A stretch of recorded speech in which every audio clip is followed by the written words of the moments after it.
Good morning.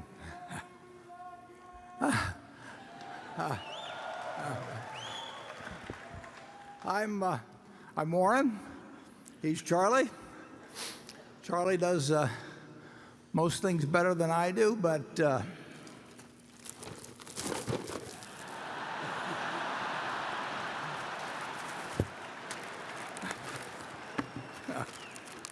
one's a little tough. Charlie, maybe you can chew on that a while. Okay.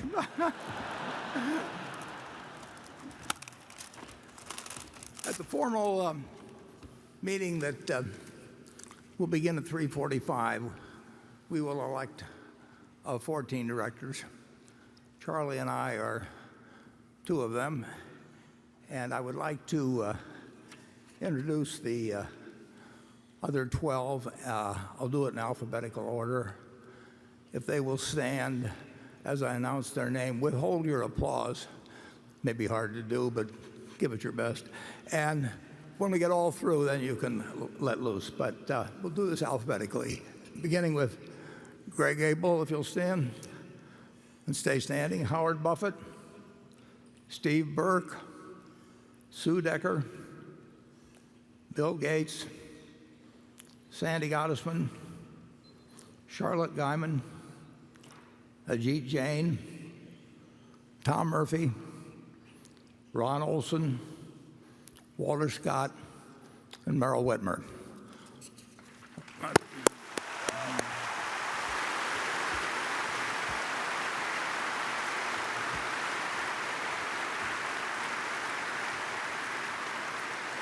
see. This morning, we posted both our earnings and our 10Q, and if we can put up slide one, you can take a look at what was reported. And as I warned you in the annual report, a new accounting rule was introduced at the beginning of this year, and it provides that our equity securities, whether we sell them or not, are marked to market every day. So we can have a gain or loss of a couple $2 billion in our equity securities portfolio, and that day, according to the accounting principles now in effect, which are a change, will be recorded as making a couple $1 billion that day or losing a couple billion. And I told you that would produce some very unusual effects from quarter to quarter. And it further explains why I like to release our earnings early Saturday morning, and as well as the 10Q, to give people a chance to read through the explanation. Because if you just were handed this with a TV monitor, at 3:30 in the afternoon or whatever it might be, you would report the net earnings figure understandably very quickly, and it really is not representative of what's going on in the business at all. So if you look at the figure of operating earnings, which is what we look at, we actually earned a record amount for any quarter we've ever had, and that includes no realized gains or losses on securities or on the few remaining derivatives we have. You might leave that slide up there just a little longer. Maybe it is up. The insurance underwriting, Geico had quite a good size turnaround in profitability and a good gain, although not as big a gain as last year, which was a record in terms of policies in force. And really throughout most of our businesses, and the details are on the 10Q, which is up on our website now. And as you can see, the railroad was up significantly, and we had most of our businesses tended to be up. Now, we were aided in that in a material way by the reduction in the federal income tax rate from 35% to 21%. Our businesses were up significantly on a pre-tax basis, but the gain was further enhanced by the change in the income tax rate. So that pretty well sums up the first quarter. We'll probably may well get some questions on it when we get into the question and answer section. The questions we'll be getting, we've got the press over here, and we have the analysts on my left, and of course we have our partners out in front of me, and we will rotate among you. And the questions we get as we go through the next 6 hours or so will understandably relate to a lot of current events. We may get asked, and we don't know the questions, but we may get asked, about Fed policy, or whether we're seeing any inflation, or whether business is speeding up or down, or the threats we may face competitively in our businesses as we go along. And anything goes on the questions, except we won't tell you what we're buying or selling. But it really can be a question sometimes of confusing the forest with the trees. And I would like to just spend just a couple of minutes giving you a little perspective on how you might think about investments, as opposed to the tendency to focus on what's happening today, or even this minute as you go through. And to help me in doing that, I'd like to go back through a little personal history, and we will start. I have here a New York Times of March 12th, 1942. I'm a little behind on my reading. And if you go back to that time, it was just about 3 months since we got involved in a war which we were losing at that point. The newspaper headlines were filled with bad news from the Pacific, and I've taken just a couple of the headlines from the days preceding March 11th, which I'll explain. It's kind of a momentous day for me. And so you can see these headlines. We've got slide 2 up there, I believe. And we were in trouble, big trouble, in the Pacific. It was only going to be a couple months later that the Philippines fell, but here we were getting bad news. We might go to slide 3 for March 9th. I hope you can read the headlines anyway. The price of the paper is 3 cents, incidentally. Let's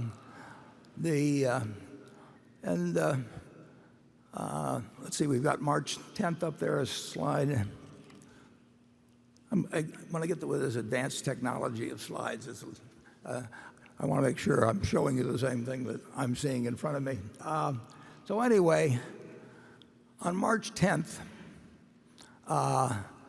when again the news was bad, full clearing path to Australia, and it was like the stock market had been reflecting this, and I'd been watching a stock called City Service preferred stock, which had sold at $84 the previous year.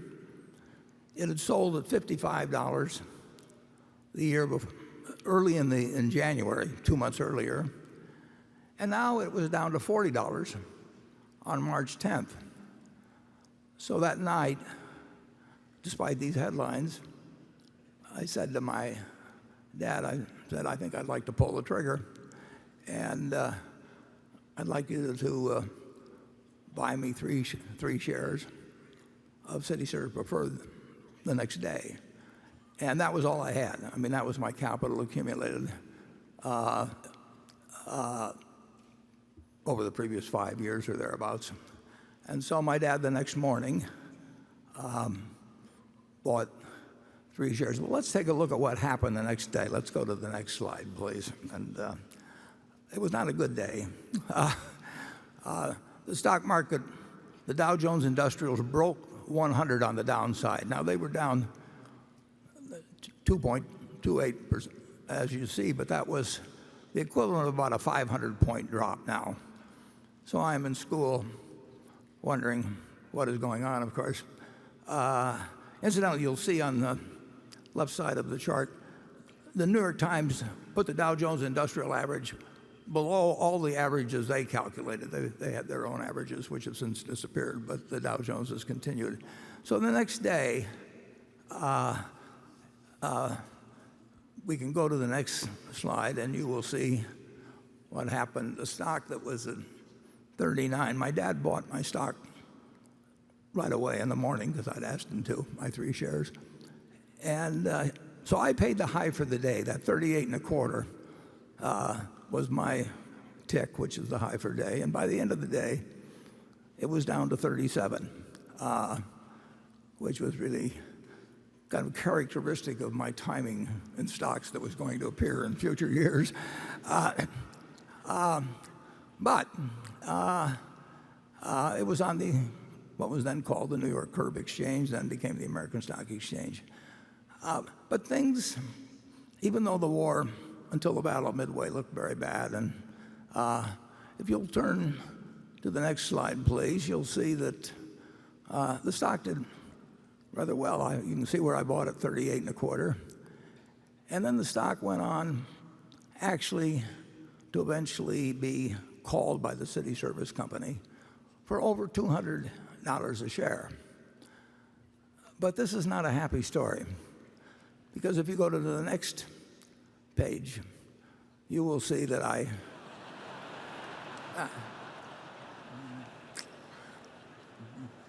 well, as they always say, it seemed like a good idea at the time. So I sold. I made $5 on it. It was again typical of behavior. But when you watch it go down to 27, it looked pretty good to get that profit. Well, what's the point of all this? Well, we can leave behind the city service story, and I would like you to again imagine yourself back on March 11th of 1942. And as I say, things were looking bad in the European theater as well as what was going on in the Pacific. But everybody in this country knew America was going to win the war. I mean, it was, we'd gotten blindsided, but we were going to win the war, and we knew that the American system had been working well since 1776. So if you'll turn to the next slide, I'd like you to imagine that at that time you had invested $10,000 and you put that money in an index fund. We didn't have index funds then, but you in effect bought the S&P 500. Now I would like you to think a while, and do not change the slide here for a minute.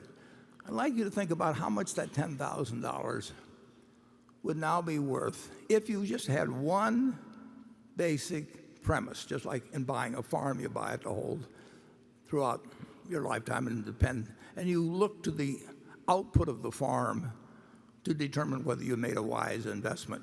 You look to the output of the apartment house to decide whether you made a wise investment if you buy an small apartment house to hold for your life. And let's say instead you decided to put the $10,000 in and hold a piece of American business and never look at another stock quote, never listen to another person give you advice or anything on the sort. I want you to think how much money you might have now. And now that you've got a number in your head, let's go to the next slide and we'll get the answer. You'd have $51 million and you wouldn't have had to do anything. You wouldn't have to understand accounting. You wouldn't have to look at your quotations every day like I did that first day. I'd already lost $3.75 by the time I came home from school. All you had to do was figure that America was going to do well over time, that we would overcome the current difficulties, and that if America did well, American business would do well. You didn't have to pick out winning stocks. You didn't have to pick out a winning time or anything of the sort. You basically just had to make one investment decision in your life. And that wasn't the only time to do it. I mean, I could go back and pick other times that would work out to even greater gains. But as you listen to the questions and answers we give today, just remember that the overriding question is, how is American business going to do over your investing lifetime? I would like to make one other comment because it's a little bit interesting. Let's say you'd taken that $10,000 and you'd listen to the prophets of doom and gloom around you, and you'll get that constantly throughout your life. And instead you'd use the $10,000 to buy gold. Now, for your $10,000 here, look in your safe deposit box, and you'd have your 300 ounces of gold, and you could look at it, and you could fondle it, and you could, whatever you wanted to do with it. But it didn't produce anything. It was never going to produce anything. And what would you have today? You would have 300 ounces of gold, just like you had in March of 1942, and it would be worth approximately $400,000, and it would be worth approximately $400,000. So if you decided to go with a non-productive asset, gold, instead of a productive asset, which actually was earning more money and reinvesting and paying dividends and maybe purchasing stock, whatever it might be, you would now have over 100 times the value of what you would have had with a non-productive asset. In other words, for every dollar you have made in American business, you'd have less than a penny of gain by buying in the store of value, which people tell you to run to every time you get scared by the headlines or something of the sort. It's just remarkable to me that we have operated in this country with the greatest tailwind at our back that you can imagine. It's an investor's haven. You can't really fail at it unless you buy the wrong stock or just get excited at the wrong time. But if you own a cross-section of America and you put your money in consistently over the years, there's no comparison against owning something that's going to produce nothing. And frankly, there's no comparison with trying to jump in and out of stocks and pay investment advisors. If you'd followed my advice, incidentally, or this retrospective advice, which is always so easy to give, if you'd follow that, of course, there's one problem about it. Your friendly stockbroker would have starved to death. And you could have gone to the funeral to atone for their fate. But the truth is, you would have been better off doing this than a very, very, very high percentage of investment professionals have done, or people have done that are active.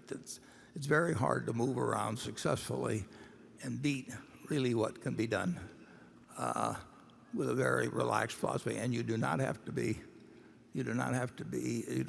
know as much about accounting or stock market terminology or whatever else it may be, or what the Fed is going to do next time and whether it's going to raise rates 3 times or 4 times or 2 times. None of that counts at all, really, in a lifetime of investing. What counts is having a philosophy that you stick with, that you understand why you're in it, and then you forget about doing things that you don't know how to do. So with all those happy words, we will move on and start the questioning, and we'll start with Carol. Good morning. In choosing a first question to ask each year, I look for a question that is definitely Berkshire related and is timely.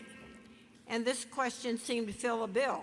The question came from William Anderson of Salem, Oregon, and he said, Mr. Buffett, you have previously said that there are two parts to your job, overseeing the managers and capital allocation. Mr. Abel and Mr. Jain now oversee the managers, which leaves you with capital allocation. However, you share capital allocation with Ted Weschler and Todd Combs. Question, does all that mean you are semi-retired, or if not, please explain? I've been semi-retired for decades. The answer is that I was probably, well, it's hard to break down the percentage of the time that I was involved in what now, the jobs that are now done by Ajit and Greg, and in the case of investing, the sub part of the job that is done by Ted and Todd. Ted and Todd each manage $12 or $13 billion. So in total, that's $25 billion. And we have in equities 170 some billion probably now, and 20 billion in longer term bonds, and another 100 billion in cash and short term. So they're managing 25 and doing a very good job. And I still have the responsibility basically for the other 300 billion. So I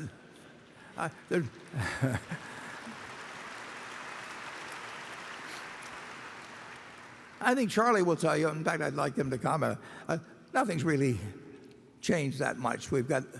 Clearly we've got two people in Ajit and Greg that are smarter, more energetic, just bring more to the job every day. But they don't bring too much because the culture is that our managers are running their businesses. But there's a good bit to oversee. So they do a superb job. And Ted and Todd not only do a great job with the 12 or 13 billion each, they started with a couple billion each. Not that it's all been the growth of the 2 billion. But they also have done a number of things for Berkshire that they do it cheerfully, but more important, or skillfully. So there's one thing after another that I will have them looking into or working on, and sometimes I steal their ideas. But I think actually semi-retired is probably catches me at my most active point. I think your questioner's got a good point. Okay, Charlie? Well, I've watched Warren for a long time, and he sits around reading most of the time and thinking, and every once in a while he talks on the phone or talks to somebody. I can't see any great difference. A lot of people, part of the Berkshire secret is that when there's nothing to do, Warren is very good at doing nothing. I'm still looking forward to being a mattress tester. Okay, Jonathan Brandt. Hi, Warren. Hi, Charlie. Given the growth in airplane build rates, it seems surprising that Precision Castparts isn't doing better on the top or bottom line. I understand the issue with the bumpy transition from old to new programs, but I've also heard from industry sources that Precision's market position is not as strong as it used to be amid intensifying competition and some technological disruption. What does Precision need to do to solidify and strengthen its preeminent position with its aerospace customers so that it can deliver the growth you expected when Berkshire acquired it? More generally, 2 years after the acquisition, what is your outlook for that business? Give me the last part again, the outlook. More generally, 2 years after the acquisition, what is your updated outlook for that business longer term? Well, longer term, and in the reasonably shorter term, it's a very, very good business. I mean, you mentioned aircraft, but we get into other industries, but certainly aircraft's the most important. You have manufacturers that are very dependent on both the quality of the parts and the promptness of delivery. You do not want to have an aircraft worth 75 or 100 or maybe $200 million and be waiting for a part or something of the sort. So its reliability is both in terms of quality and delivery times and all of that sort of thing is enormously important. And we get contracts that extend out many years. And sometimes we will get them well before the plane even starts in production. So there's very long lead times. And we have found in the last year, about it earlier, but I know of some specific cases in the last year where other suppliers have failed in their deliveries, and then the manufacturers come to us and say, we would like you to help us out. And we say, well, we'll be glad to help you out, but we'd like about a 5-year contract if we're going to do it, because we're just not going to make up for these other guys' shortfalls periodically. But that sort of thing has a very long lead time. The business is a very good business. One thing you will see their earnings charged with is about $400 million, a little over $400 million a year of intangible, non-deductible, in that case, amortization of goodwill, which is not an economic cost in my view. We have a significant amount of that through Berkshire, but by far the largest amount is related to the Precision acquisition. So whatever you see, you can add about 400 million. That, in my view, is not an economic expense, but the accountants would argue otherwise. But it's our money, so we'll take my view. Mark Donegan, who runs that operation, is incredible. And he has been not only, he's a fabulous manager. I wouldn't have bought it without him in charge. He also has been very helpful to us in other areas. And he loves to do it. So you can't beat him, both as a manager in his own operation, but with his devotion to really doing everything that will help Berkshire. It's a very good acquisition with very long tails to the products that are being developed. Charlie? Well, yeah, I think we'd buy another one just like it tomorrow if we had the chance. Yeah, that's the answer.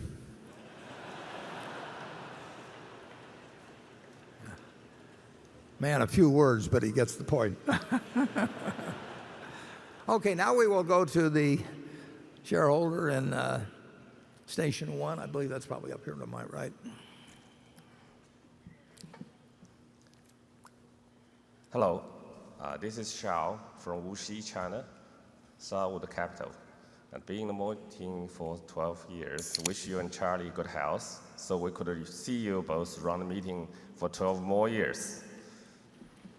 Thank you. Quick question.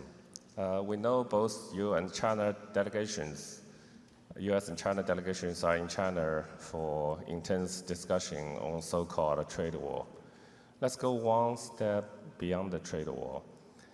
Do you think there's a win-win situation for both countries, or the world is just too small for both to win, and we have to revisit your 1942 chart again? Thank you. Thank you. I'd like to just mention one thing.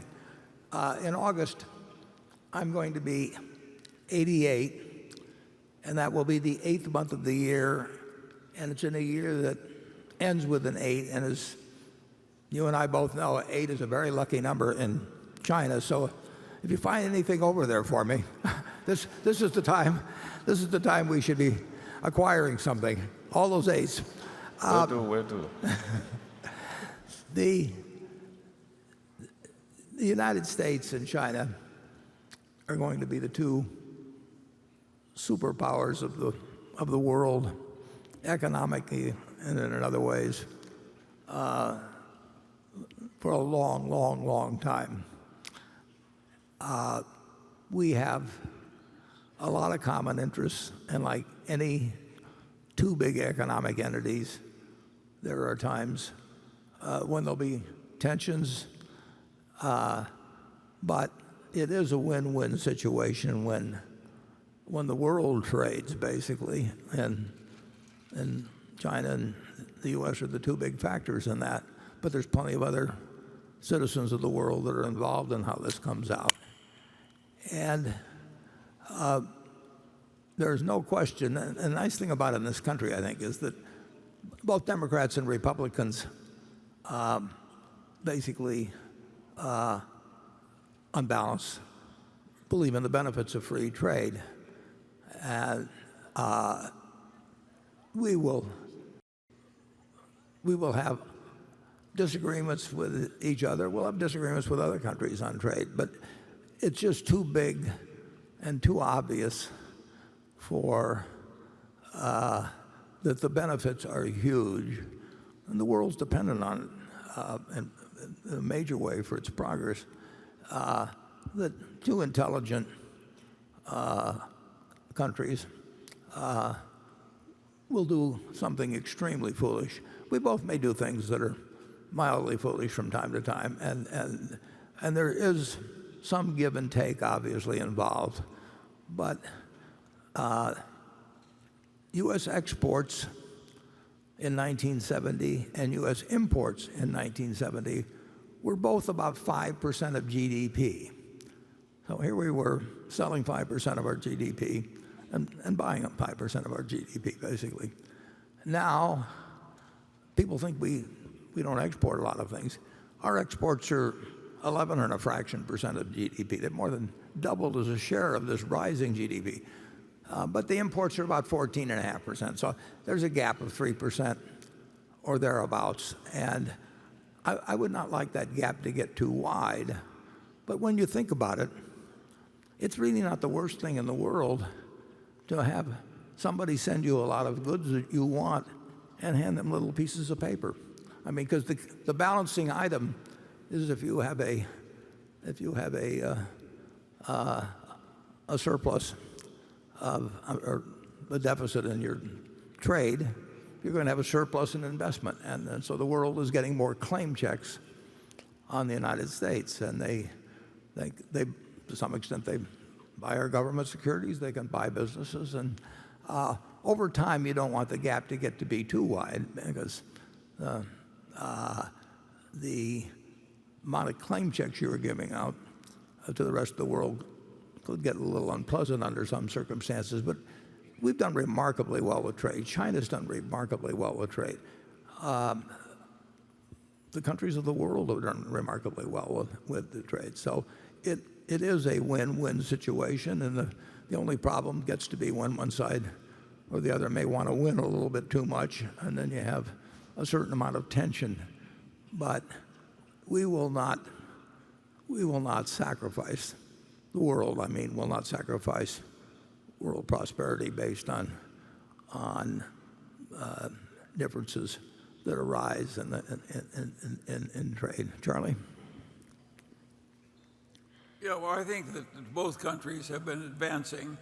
And of course, China is advancing faster economically because it started from a lower base, and they've had a little more virtue than practically anybody else in the world in having a high savings rate. And of course, a country that was mired in poverty for a long, long time and that assimilates the advanced technology of the world and has a big savings rate is going to advance faster than some very mature company like Britain or the United States. And that's what's happened. But I think we're getting along fine, and I'm very optimistic that both nations will be smart enough to realize that the last thing they should do is have any ill will for the other. Okay, Becky, quick.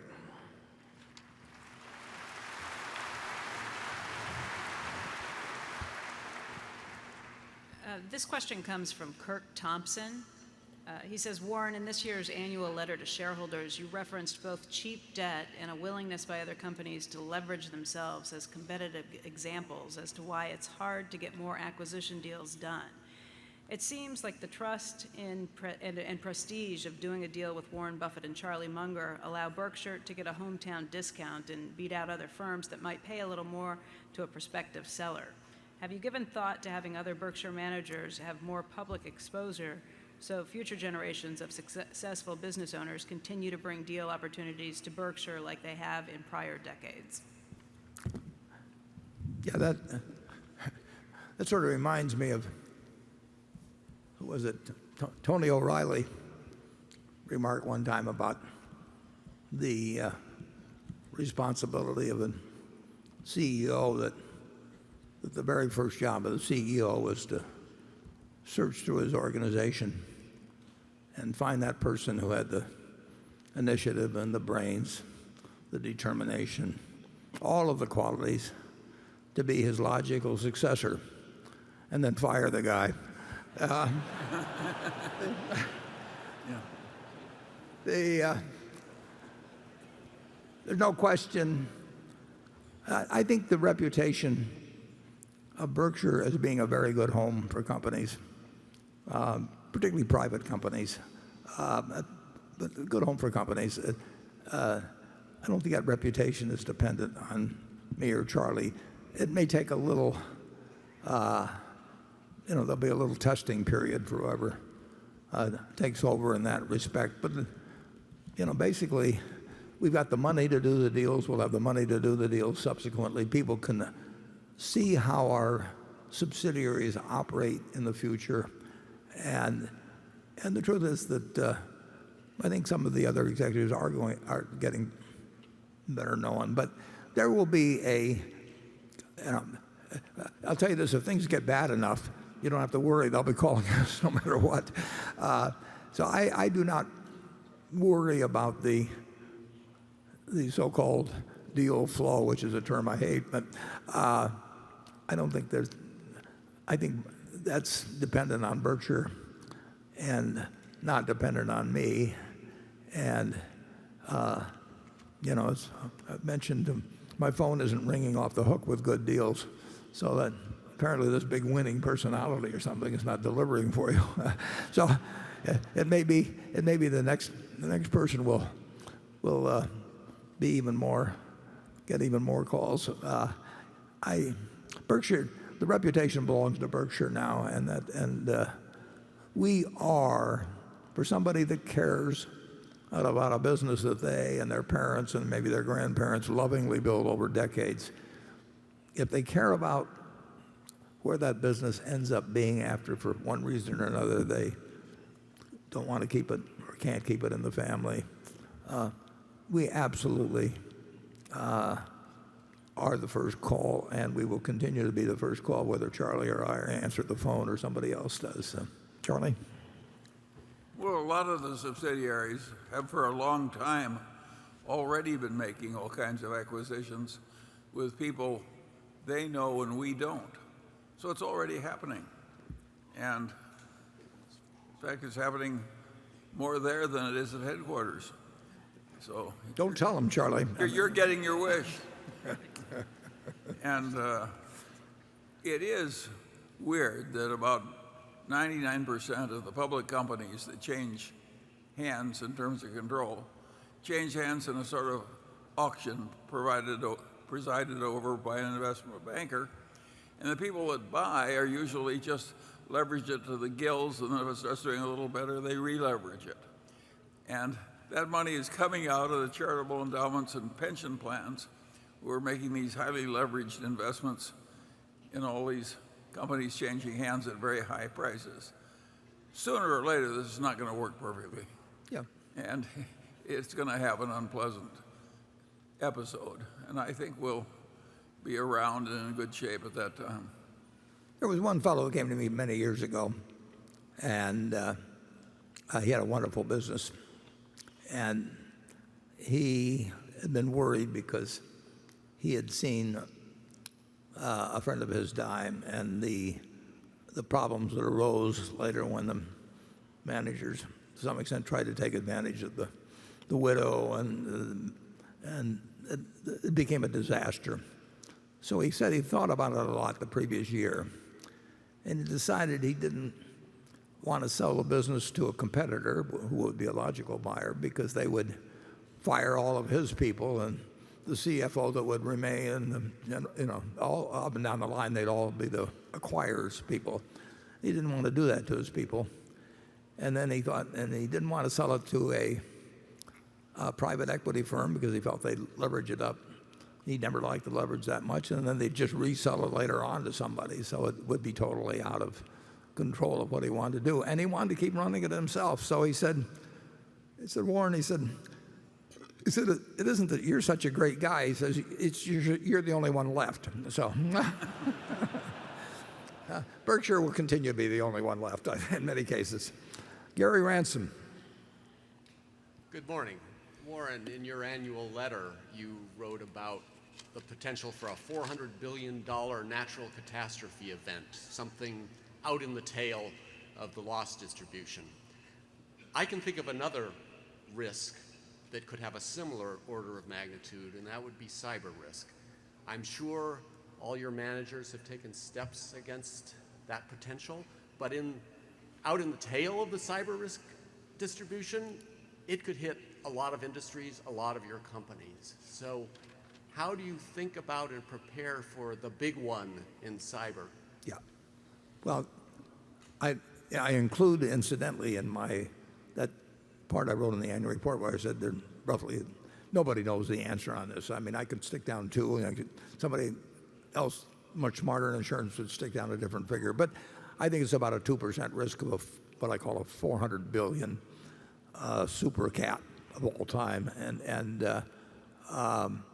But cyber is in that equation. I mean, it's not just earthquakes and that sort of thing. And frankly, I don't think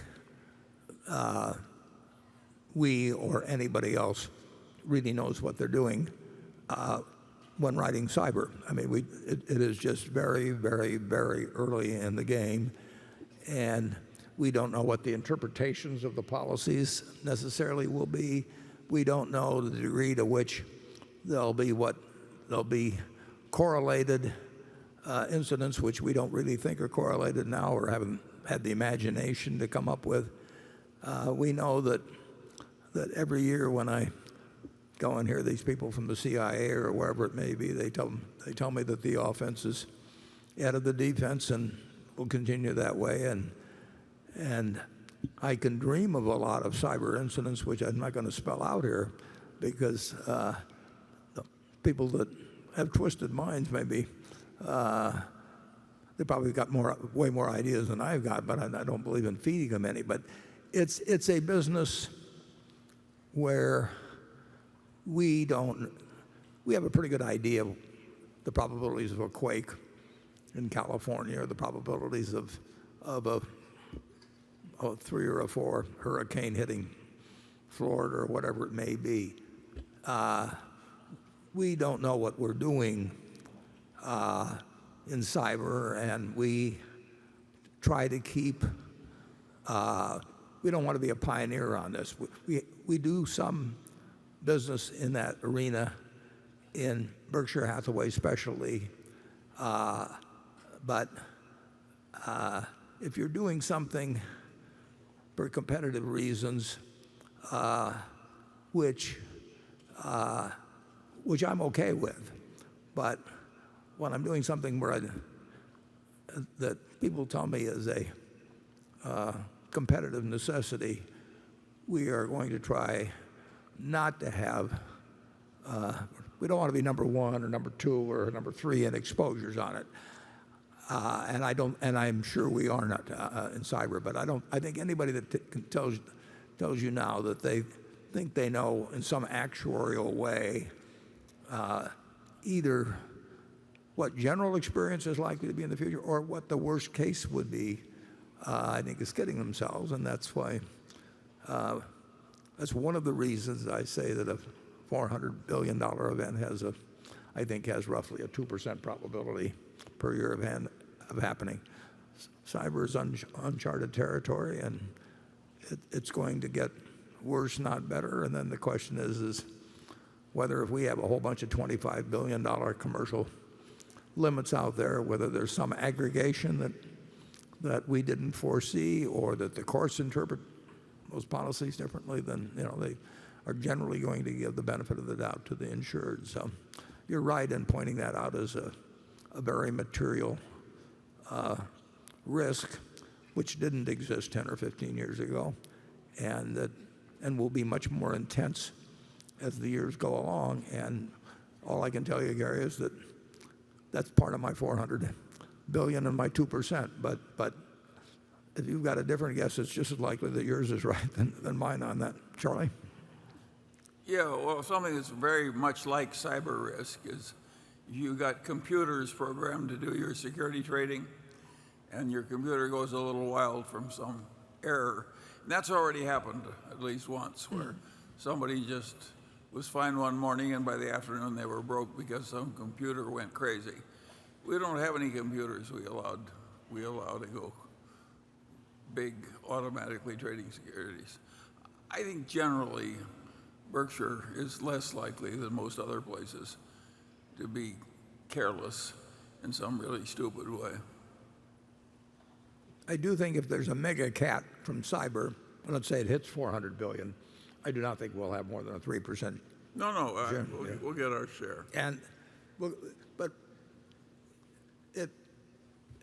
it will destroy. What will destroy a lot of companies? We will actually, if we had a $12 billion loss, I would think, except for the new accounting rule, but I would think from what I call operating earnings, we would probably still have a reasonable profit that year. I mean, we are in a different position than any insurance company I know of in the world in our ability to handle the really super cat. Okay, shareholder from station 2. I point out that the main shareholder to my right here has almost all his net worth in one security. That's likely to be more carefully managed than some public place with people just passing through. Yeah, you don't want a guy that's 64 and is going to retire at 65. A lot of decisions you really don't want him or her to be making. Station 2. Wally Obermeyer Wood Investment Counsel, Aspen, Colorado. Warren and Charlie, you two have demonstrated great talent in private sector capital allocation and shown the world the power of excellence in this area. Do you think there is a similar opportunity for outstanding capital allocation in the public sector at both the state and federal levels? And if so, what approach and/or changes would you suggest for society to achieve these benefits? That's too tough. Why don't we go on to a new question?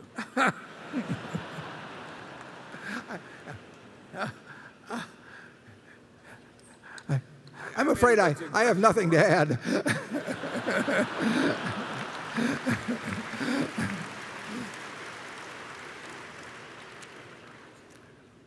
I don't mean to be unfair to somebody asking a question, but it is unfortunately an entirely different game, and the electorate, the motivations are different, the terms of the reward system is different. I mean, everything is different, and if we knew how to solve that, we wouldn't.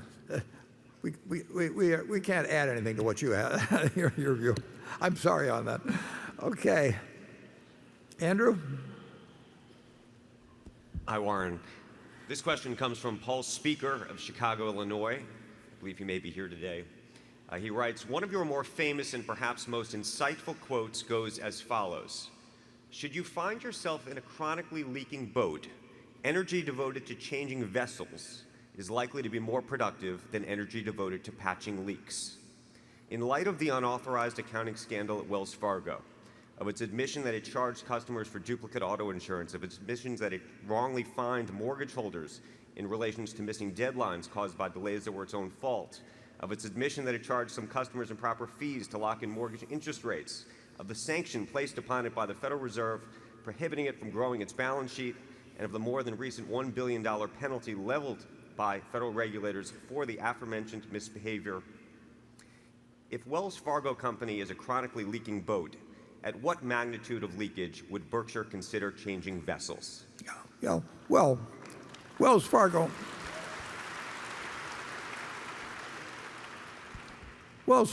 is a company that proved the efficacy of incentives, and it's just that they had the wrong incentives, and that was bad. But then they committed a much greater error, and I don't know exactly how or who did it or when, but ignoring the fact that they had a faulty incentive system which was incenting people to do things that were kind of crazy, like opening non-existent accounts, etc. And that is the cardinal sin at Berkshire. We know people are doing something wrong right as we sit here at Berkshire. You can't have 377,000 employees and expect that everyone is behaving like Ben Franklin or something out there. I don't know whether there are 10 things being done wrong as we speak, or 20 or 50.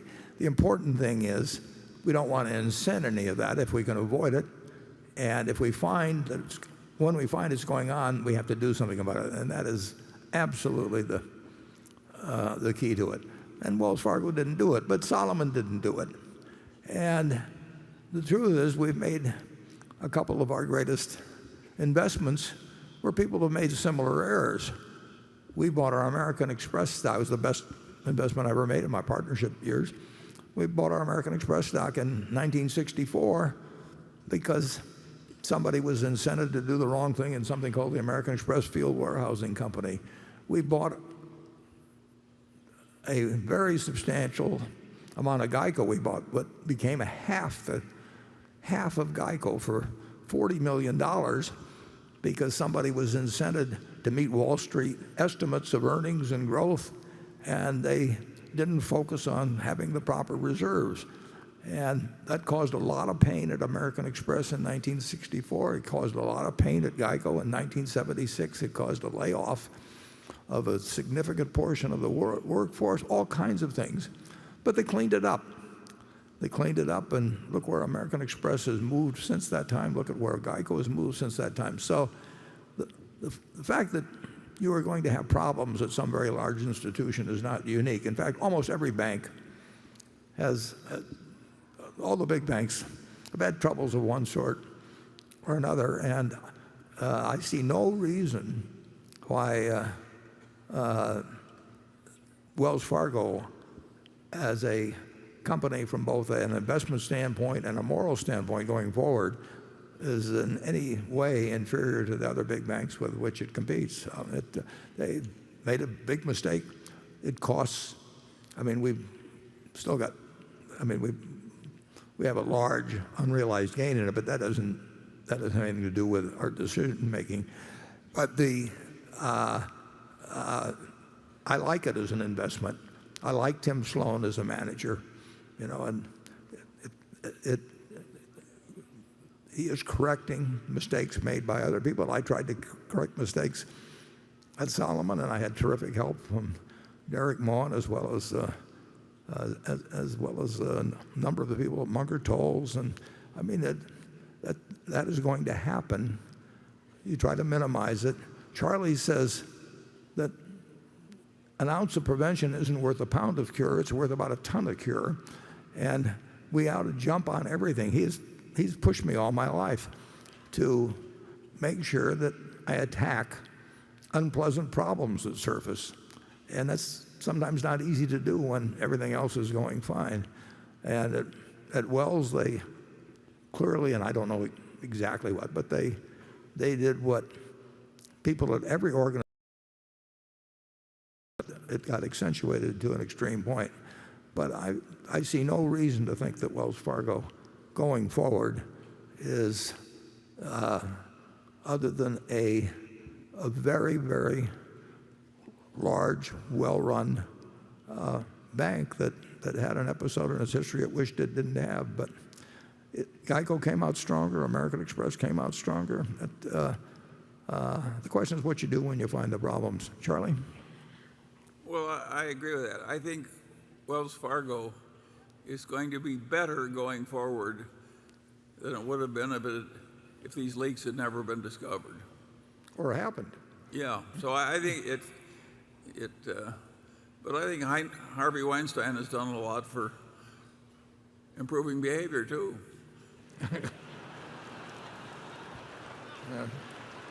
It's it was clearly an error, and they're acutely aware of it and acutely embarrassed, and they don't want to have it happen again. No, if I had to say which bank is more likely to behave the best in the future, yeah, it might be Wells Fargo, of all of them.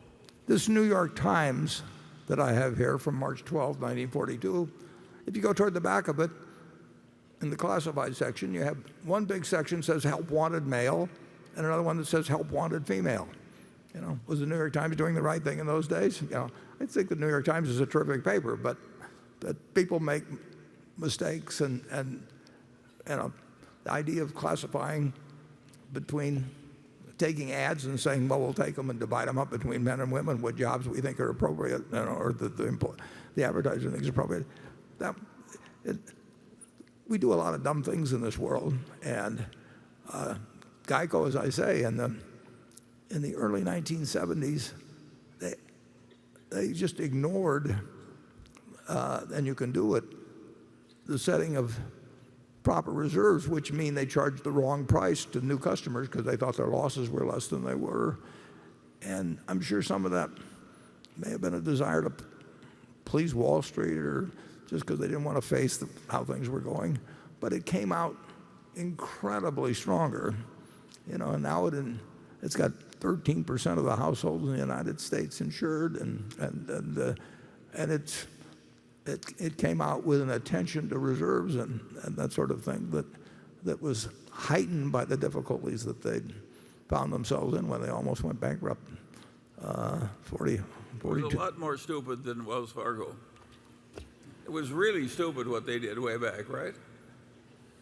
Yeah, they had the world by the tail, and then they quit looking at the reserve development. But it was American Express was just picking up a few dollars by having the field warehousing company in 1963, and they were worried whether it was going to sink the company. And when some guy named Tino DeAngelis in, I think it was Bayonne, New Jersey. In fact, I went to the annual meeting in 1964 of American Express after the scandal developed, and somebody asked if the auditor would step forward, and the auditor from one of the big firms, which I won't mention, came up to the microphone, and somebody said, "How much did we pay you last year?" And the auditor gave this answer, and then the questioner said, "Well, how much extra would you have charged us to go over to Bayonne, which was 10 miles away, and check whether there's any oil in the tanks?" So here was something, in a tiny little operation. Some guy was calling in from a bar in Bayonne and telling them the phony stuff was going on, and they didn't want to hear it. They shut their ears to it. And then what emerged was one of the great company after this kind of what they felt was a near-death experience. So we're going to make mistakes. I will guarantee you that we will get some unpleasant news at Berkshire. I don't know what it'll be. The most important thing is we do something about it. And there have been times when I procrastinated, and Charlie has been the one that jabs me into action. And so he's performed a lot of services you don't know about. Okay. Greg Warren. Good morning, Warren. I have a little bit of a follow-up on Becky's question. At the 2014 annual meeting, as well as this morning, you noted that the power of Berkshire brand and its reputation, as well as the strength of Berkshire's balance sheet, would allow the company's next managers to replicate many of the advantages that have come with your being the face of the organization. one of which has been an ability to extract high rents from firms in exchange for capital infusion and the Buffett seal of approval during times of financial distress. I buy the argument about the strength of the balance sheet and believe that deals will continue to be done, with sellers still lining up to become part of the Berkshire family, especially if the company's next managers are allowed to keep a ton of cash on hand. But I'm not entirely convinced that they'll be able to garner the same 8, 9, 10% coupons, as well as other add-ons that you've been able to extract from firms like Goldman Sachs and Bank of America in times of distress. I'd expect those rents to be at least a few percentage points lower once you're no longer running the show. That is until those managers build up a reputation to warrant higher returns. Am I right to think about it that way?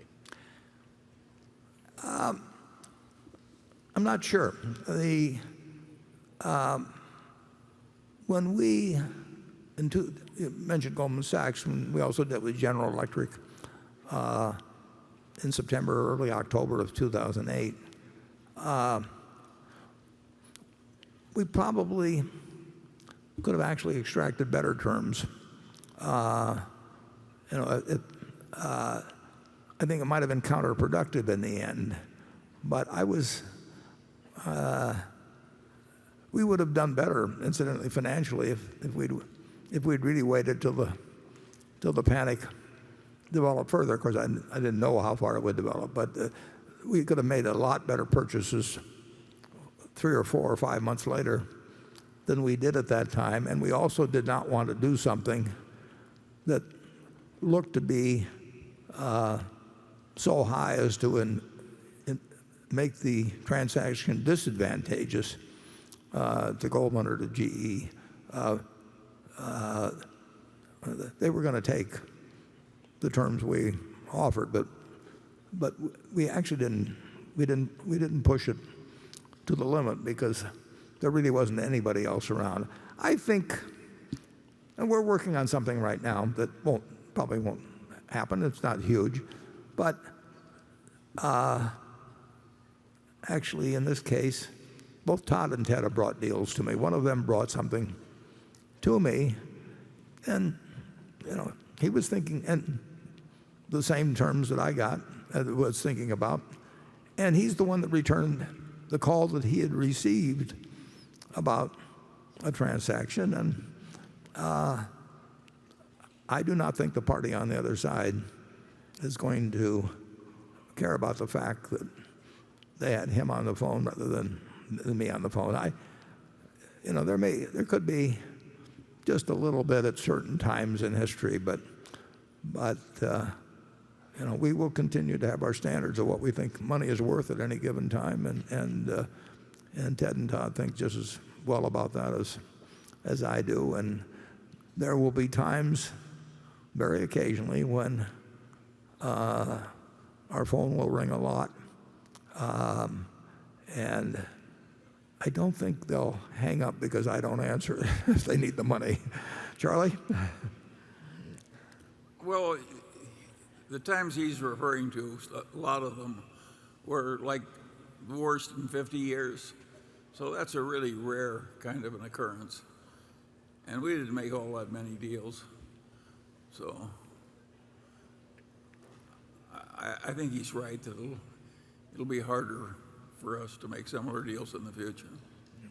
Yeah, the problem is the sums involved now, more than the problem of deciding what the proper term should be. And sometimes we can get what we think is appropriate, and sometimes most of the time today we can't.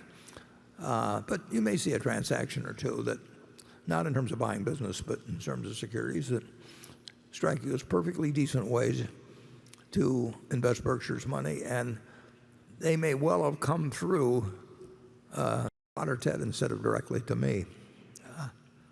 I like to think I'll be missed a little bit, but you won't notice it. Okay, station 3.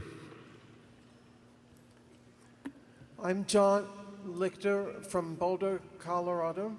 Mr. Buffett, are you still involved in pricing decisions and the Buffalo News? And with what other Berkshire subsidiaries do you take more than a hands-off approach? Yeah, you're correct that at one time, and for quite a while, both Charlie and I took part in the pricing decisions at See's Candy, and certainly for some years, particularly when the question of the survival of the Buffalo News was really in question, I definitely took part in those decisions.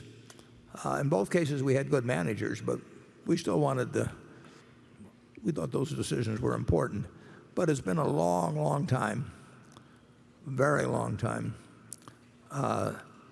since we participated in anything like that. I can't tell you what the per pound price is for See's Candy, which is because people, and you're invited to join this group, send me free candy from time to time, and I can't tell you the prices at the Buffalo News, and all I know is it's very, very, very hard to move up prices on advertising generally. So no, the only thing is Ajit and I talk frequently, and if there's some very big risk, if somebody wants a $5 billion cover on a chemical plant some way, excessive loss of over $3 billion or something, we have a certain amount of fun with him deciding on the price in his head, and I decide in my head, and then we compare notes. It's the kind of risk that you really can't look up in a book and see actuarially what it's the parameters are fairly likely to be. I enjoy thinking through the pricing of that, and I particularly enjoy comparing it with Ajit. So these are just oddball situations, but we do that sort of thing, and we've done it for 3 decades, and it's part of the fun of my job. The candy prices, if you got to complain about those, you have to go to Charlie. Well, the answer is Warren is still doing it in talking to Ajit,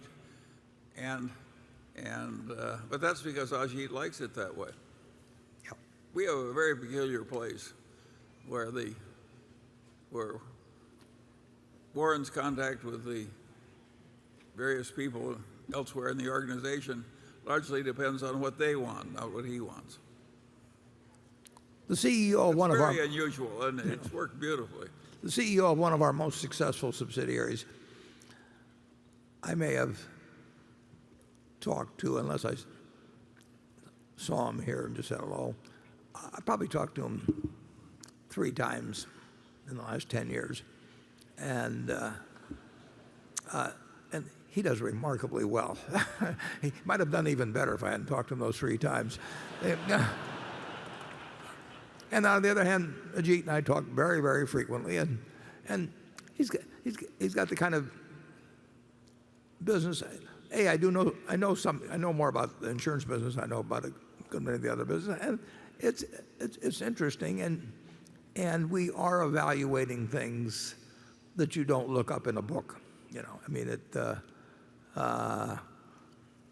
actuarial talent is not what's important in the things that Ajit talks to me about. It's plenty important throughout our insurance operation, but in these particular cases, we're making judgments, and his judgment's better than mine. But I just like to hear about them. They're interesting propositions. Okay, Carol. This question comes from a Berkshire shareholder named Jack Sozowski.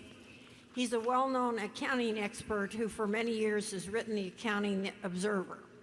Mr. Buffett, in this year's shareholder letter, you have harsh words for the new accounting rule that requires companies to use market holdings. For analytical purposes, you said, Berkshire's bottom line will be useless. I'd like to argue with you about that. Shouldn't a company's earnings report say everything that happened to and within a company during an accounting period.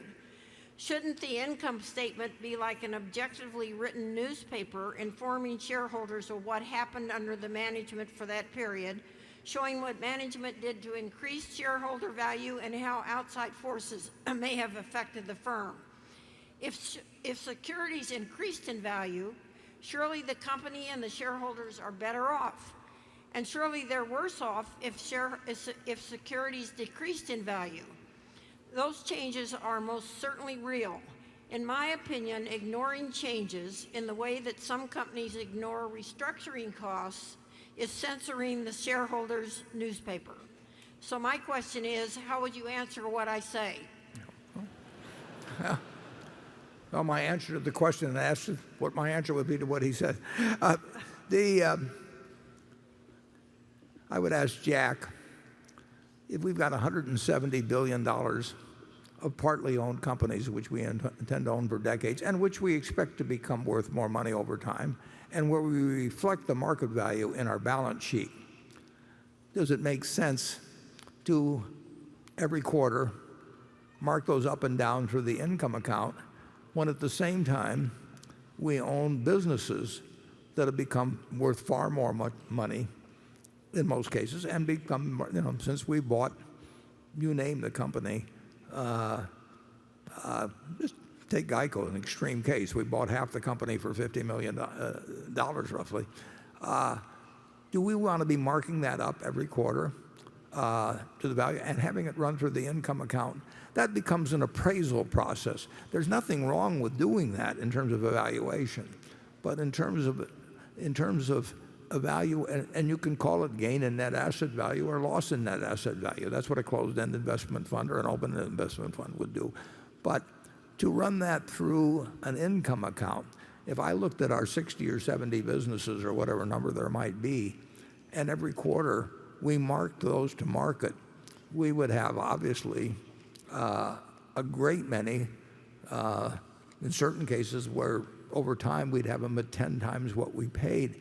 But how quarter by quarter we should mark those up and run it through the income account, where 99% of investors probably look at net income as being meaningful in terms of what has been produced from operations during the year, I think would be, well, I can say it would be enormously deceptive.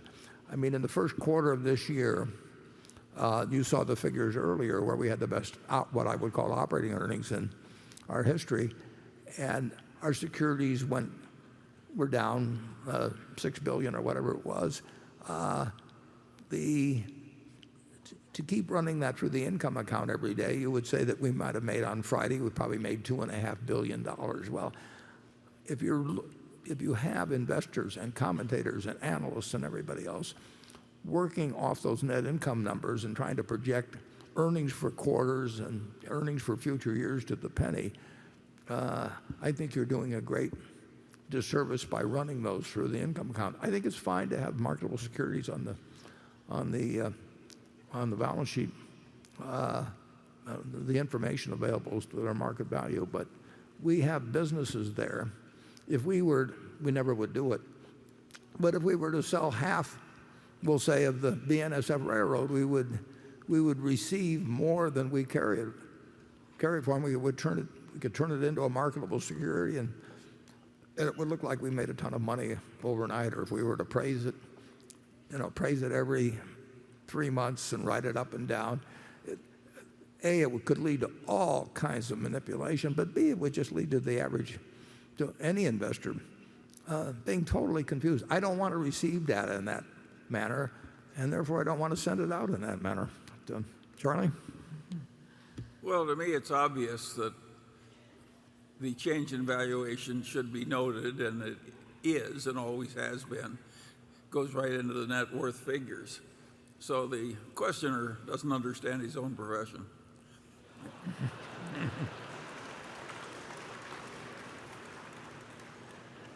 I'm not supposed to talk that way, but it slips out once in a while.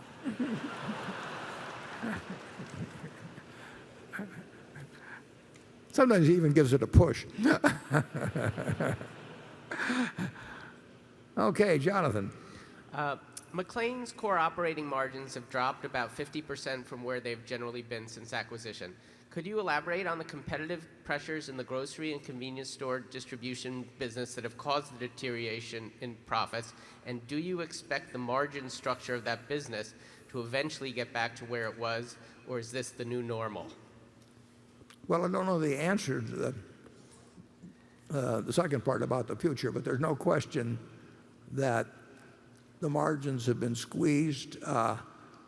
They were very, very narrow. As you know, they were about 1 cent on the dollar pre-tax, and they've been squeezed from that. Payment terms get squeezed, and in some cases we have fairly long-term contracts on that, so it'll go on for 5 years at one, and then it's a very, very tight margin business. And the situation's even worse than you portray, because within McLane we have a liquor distribution business in a few states, and that business has actually increased its earnings moderately, and we've added to that business. So within McLane's figures are about 70 million or so pre-tax from the liquor part that have nothing to do with the massive parts you're talking about in terms of food distribution. So the decline is even greater in what you're referring to than you've noticed, and that's just become very, very much more competitive, and we have to decide. You'll look at our competitors, and they're not making much money either, and that's capitalism. I think there comes a point where the customer says, I'll only pay X, and you have to walk away, and there's a great temptation when you're particularly employing thousands of people, and you build distribution facilities and all of that sort of thing, take care of them, to meet what you'd like to term as irrational competition. But that is capitalism, and you're right. The earnings went up quite a bit from the time we bought it, and we're still earning more than then, and we've earned a lot of money over time.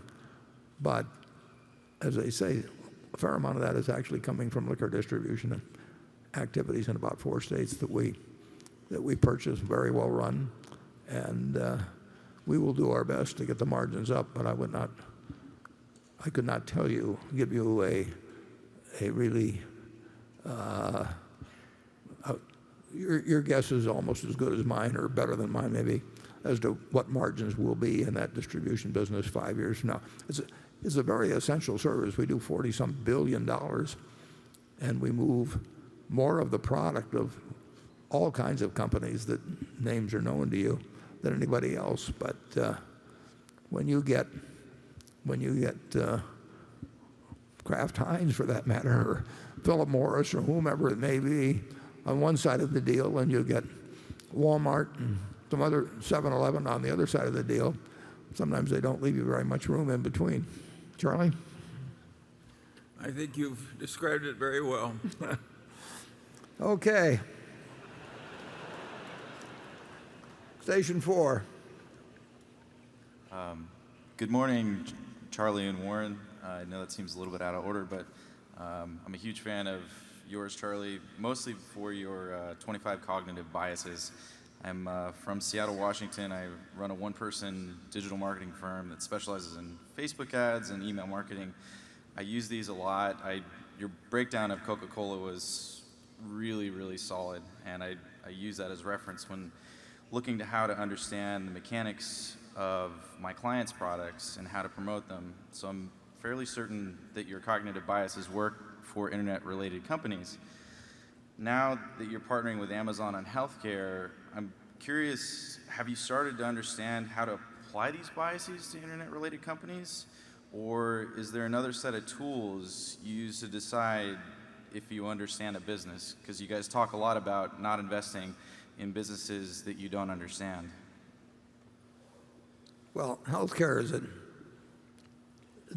we don't plan to start healthcare companies or necessarily insurers or anything.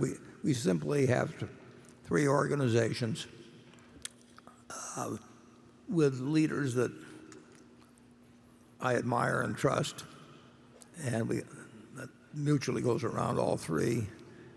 And we hope to do something which Charlie correctly would probably say is almost impossible, to change in some way a system which was taking 5% of GDP in 1960, and now it's taking close to 18%. And we have a hugely non-competitive medical cost in American business relating to any country in the world. There were some countries that were around our 5% when we were at 5%, but we managed to get to 18 without them going beyond 11 or so. Literally in 1960, we were spending $170 per capita on medical costs in the United States, and now we're spending over $10,000. And every dollar only has 100 cents. So there is a cost problem. It is a tapeworm in terms of American business and in its competitiveness. We have fewer doctors per capita. We have fewer hospital beds per capita, fewer nurses per capita than some of the other countries that are well below us. And you've got a system that is delivering $3.3 trillion. That's almost as much as the federal government raises. It's delivering $3.3 trillion or some number like that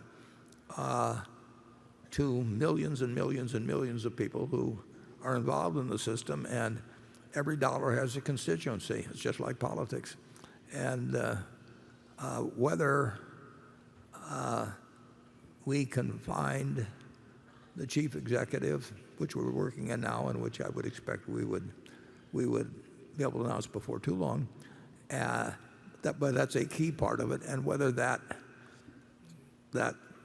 person will have the imagination and support of people that will enable us to make any kinds of significant improvements in a system which everybody agrees is sort of out of control on cost, but they all think it's the other guy's fault generally. We'll find out. It won't be easy, but it is not the motivations are not primarily profit making. We want to deliver. We want our employees to get better medical service at a lower cost. We're certainly not going to come up with something where we think the service that they receive is inferior to what they're getting now. But we do think that there may be ways to make some significant changes that could have an effect, and we know that the resistance will be unbelievable. And if we fail, we've at least tried. But the idea is not that I will be able to contribute anything to, in some breakthrough moment by reading a few medical journals or something, changing something that is embedded as the medical system. But the idea is maybe the three organizations which employ over 1 million people and which, after we announced it, we had a flood of calls from people who wanted to join in, but there isn't anything to join into now. But they will if we have come up with any ideas that are useful. Whether we can bring the resources, bring the person, and the CEO is terribly important, and bring the person, support that person, and somehow figure out a better way for people to continue to receive better medical care in the United States without that 18% going to 20 or 22%, in the lifetime of, our children or something of the sort, because there are only 100 cents in the dollar, and we will see what happens. It's, if you were Ajit, actuarially figuring, you would not you would not bet on us, but I think there is some chance we will do something. There's a chance, nobody can quantify it, that we can do something significant, and we are positioned better than most people to try, and we've certainly got the right partners, so we will give it a shot and see what happens. Charlie?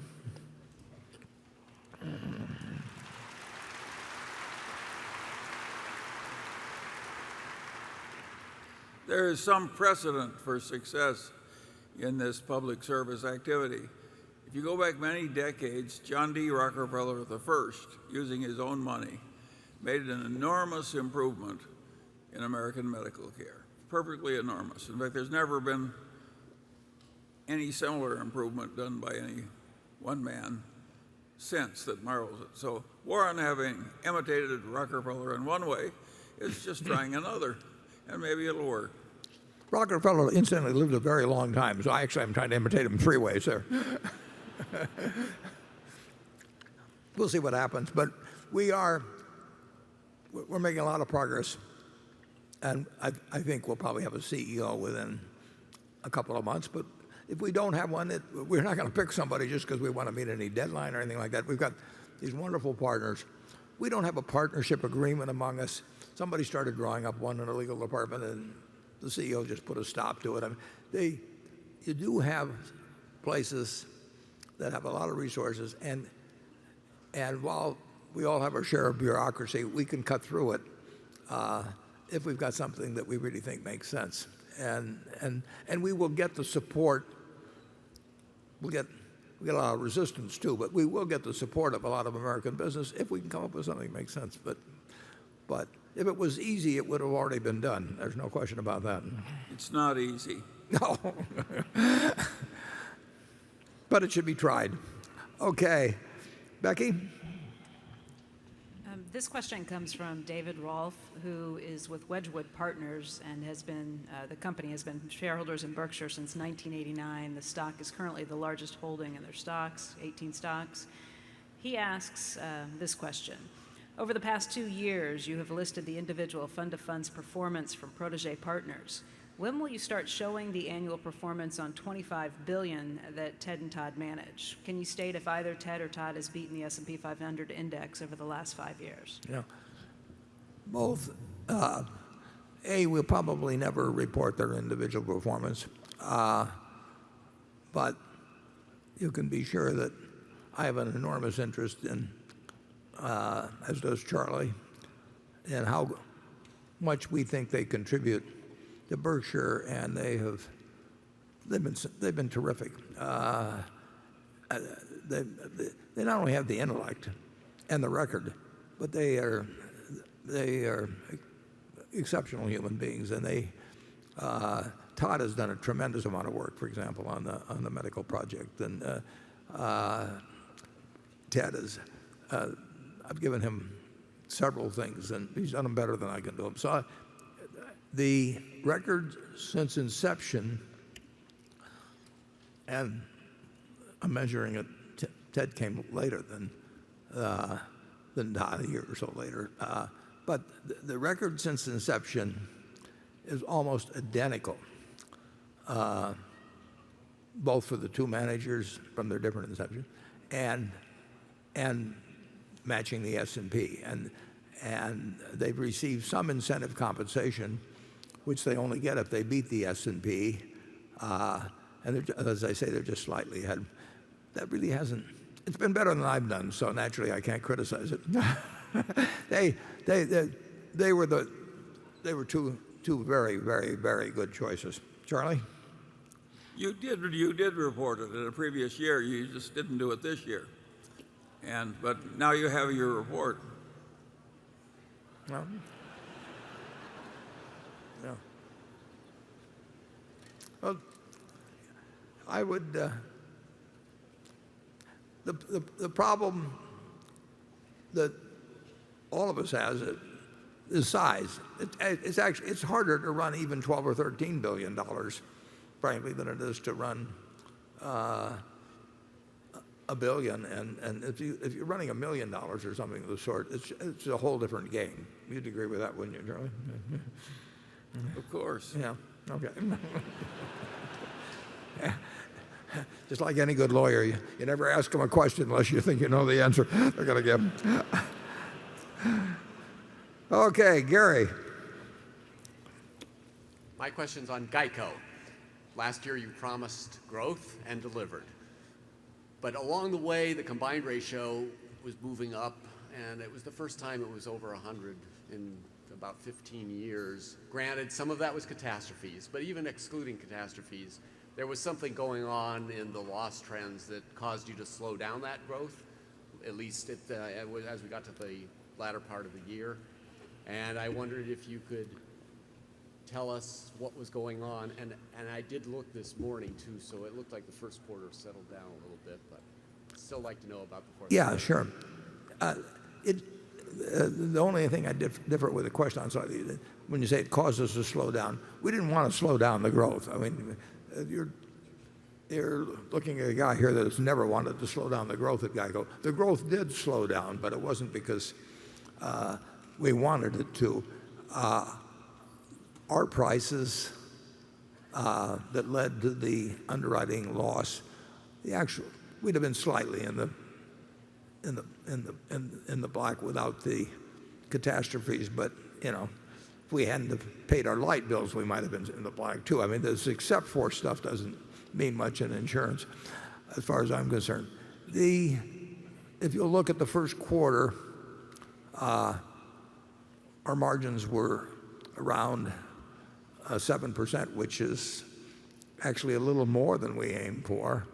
And I've received the the preliminary figures for April, and they're similar. So the underwriting gain or margins are perfectly satisfactory now, and we'd love to get all the growth we can, and we will gain market share this year, and we gain market share. When Tony took over the place, in 1993, it was 2 and a very small fraction percent, and it'll be 13% of the 13% of the households in the country now, and we will keep gaining share. We will keep writing profitably most of the time, and every now and then our rates will be slightly inadequate, modestly inaccurate, and inadequate, I should say, or we'll have maybe some big losses on hurricanes or something of the sort, or we'll have a Sandy in New York. But Geico is a jewel, and it's really we've got some others we feel awfully close to similarly about, but it's an incredible company. It has a culture all of its own. It's saving its customers probably $4 or $5 billion a year against what they would otherwise be paying based on the average in auto insurance, and it will be profitable on underwriting a very high percentage of the year. It contributed another $2 billion to float last year. It is a terrific company, and like I say, the first 4 months are dramatically better. Now, there's some seasonal in auto insurance, so the first quarter is usually the best of the 4 quarters, but it's not a dramatic seasonal. So I think when you read the 10Q, and you can take my word for April, I think Geico is on a good profit track as well as a good growth track, and the more it grows, the better I like it. Charlie? Well, I think you've said it perfectly. Huh. It was never very bad, and it's better now. Okay, station 5. Good morning, Warren Buffett and Charlie Munger. My name is Ethan Raposa, and I am from Omaha, Nebraska. My question is, how will Donald Trump's tariffs affect the manufacturing business of Berkshire Hathaway? Well, to date, steel costs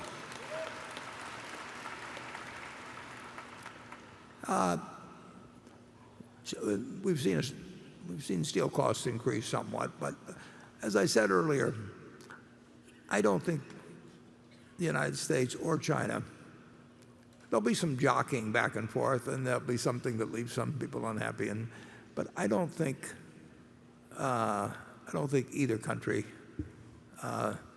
will dig themselves into something that precipitates and continues any kind of real trade war in this country.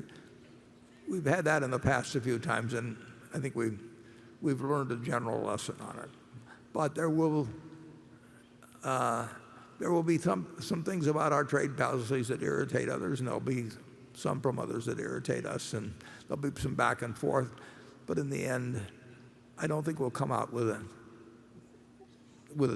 a terrible answer on it.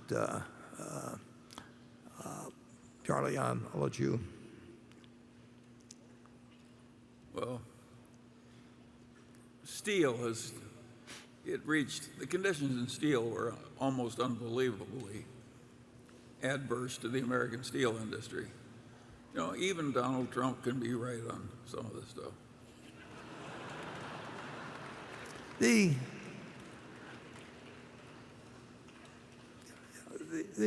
thing about trade, I've always said that the president, whether it's any president,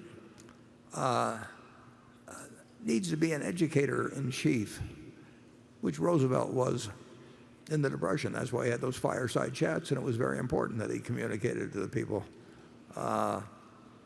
what needed to be done and how, and what was happening around them. And trade is particularly difficult because the benefits of trade are basically not visible. You don't know what you would be paying for the clothes you're wearing today if we'd had a rule they all had to be manufactured in the United States, or what you'd be paying for your television set or whatever it may be. No one thinks about the benefits day by day as they walk around buying things and carrying on their own business. The negatives, and there are negatives, are very apparent and very painful. And if you're laid off, like happened in our shoe business in Maine, and you are been a very, very, very good worker, and you are proud of what you did, and maybe your parents did it before you, and all of a sudden you find out that American shoes manufactured in America, are not competitive with shoes made outside the United States. You can talk all you know about Adam Smith or David Ricardo or something and explain the benefits of free trade and comparative advantage and all that sort of thing, and that doesn't make any difference. And if you're 55 or 60 years old, to talk about retraining or something like that, so what? It is tough in politics where you have a hidden benefit and a very visible cost to a certain percentage of your constituency. And you need to do two things under those circumstances. If you have that situation, you know what's good for the country.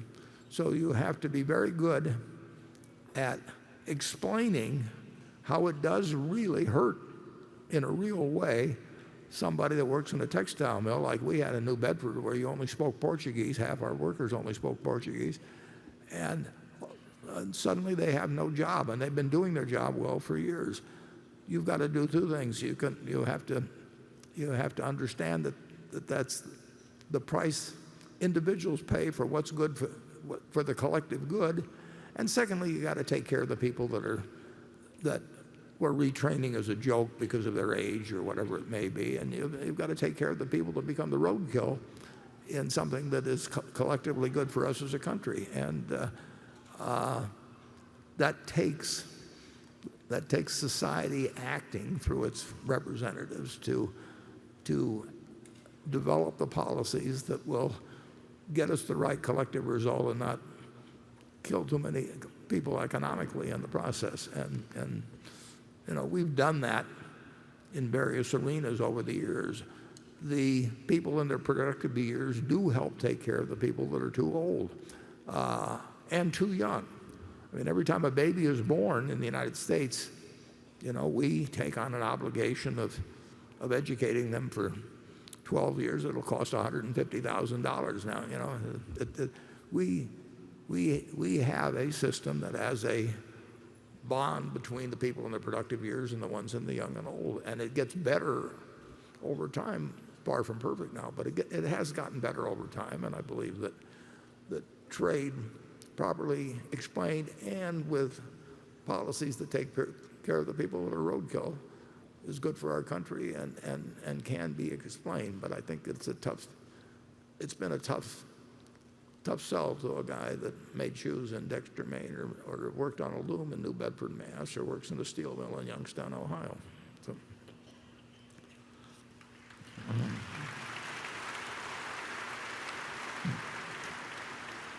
Andrew? Okay, Warren, this question comes from a Berkshire shareholder who says they've been a shareholder for 10 years. I should say this may be one of the most pointed questions I've ever received for you. But you've elected to give it, though, anyway. But I did. The shareholder writes, I have watched the movie every year at this meeting when you testify in front of Congress on behalf of Solomon as the symbol of what it means to have a moral compass.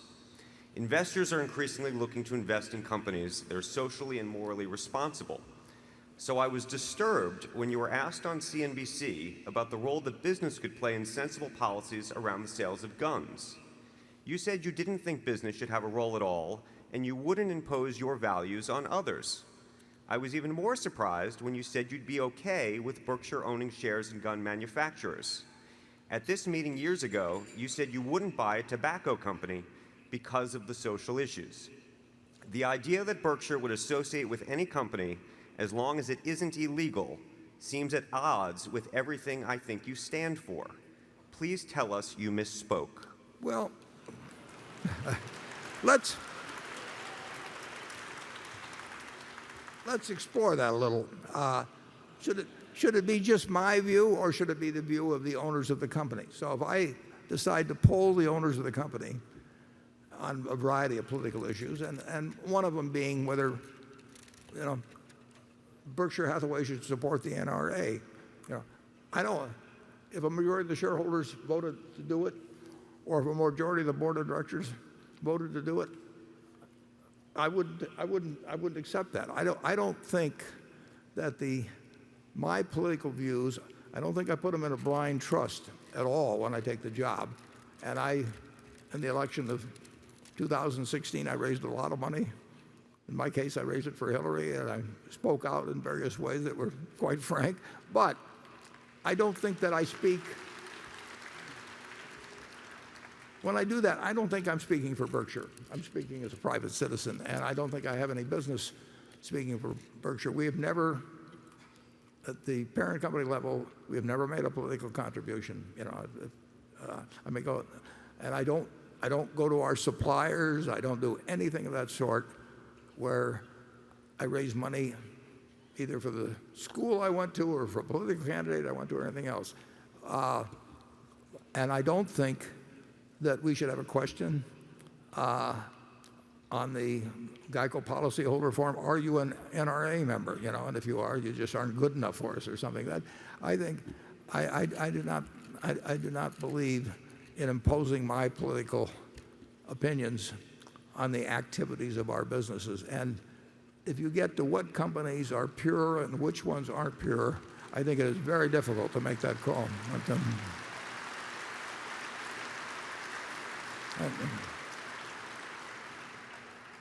I think with that response, I'm almost afraid to call on Charlie, but go ahead, Charlie.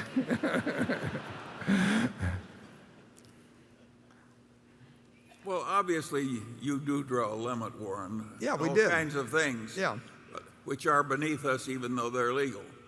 But we don't necessarily draw it perfectly because we've got some sort of supreme knowledge. We just do the best we can. And certainly we're not going to ban all guns surrounded by wild turkeys in Omaha.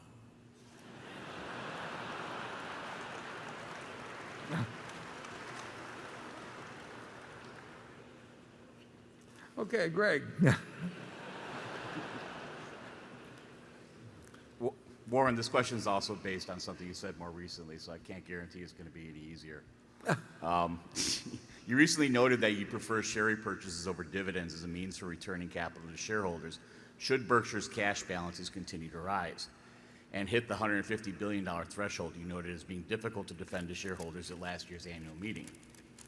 While I understand the rationale for not establishing a regular dividend, a one-time special dividend could be a useful option for returning a larger chunk of Berkshire's excess capital to shareholders without the implied promise to keep paying a regular dividend forever.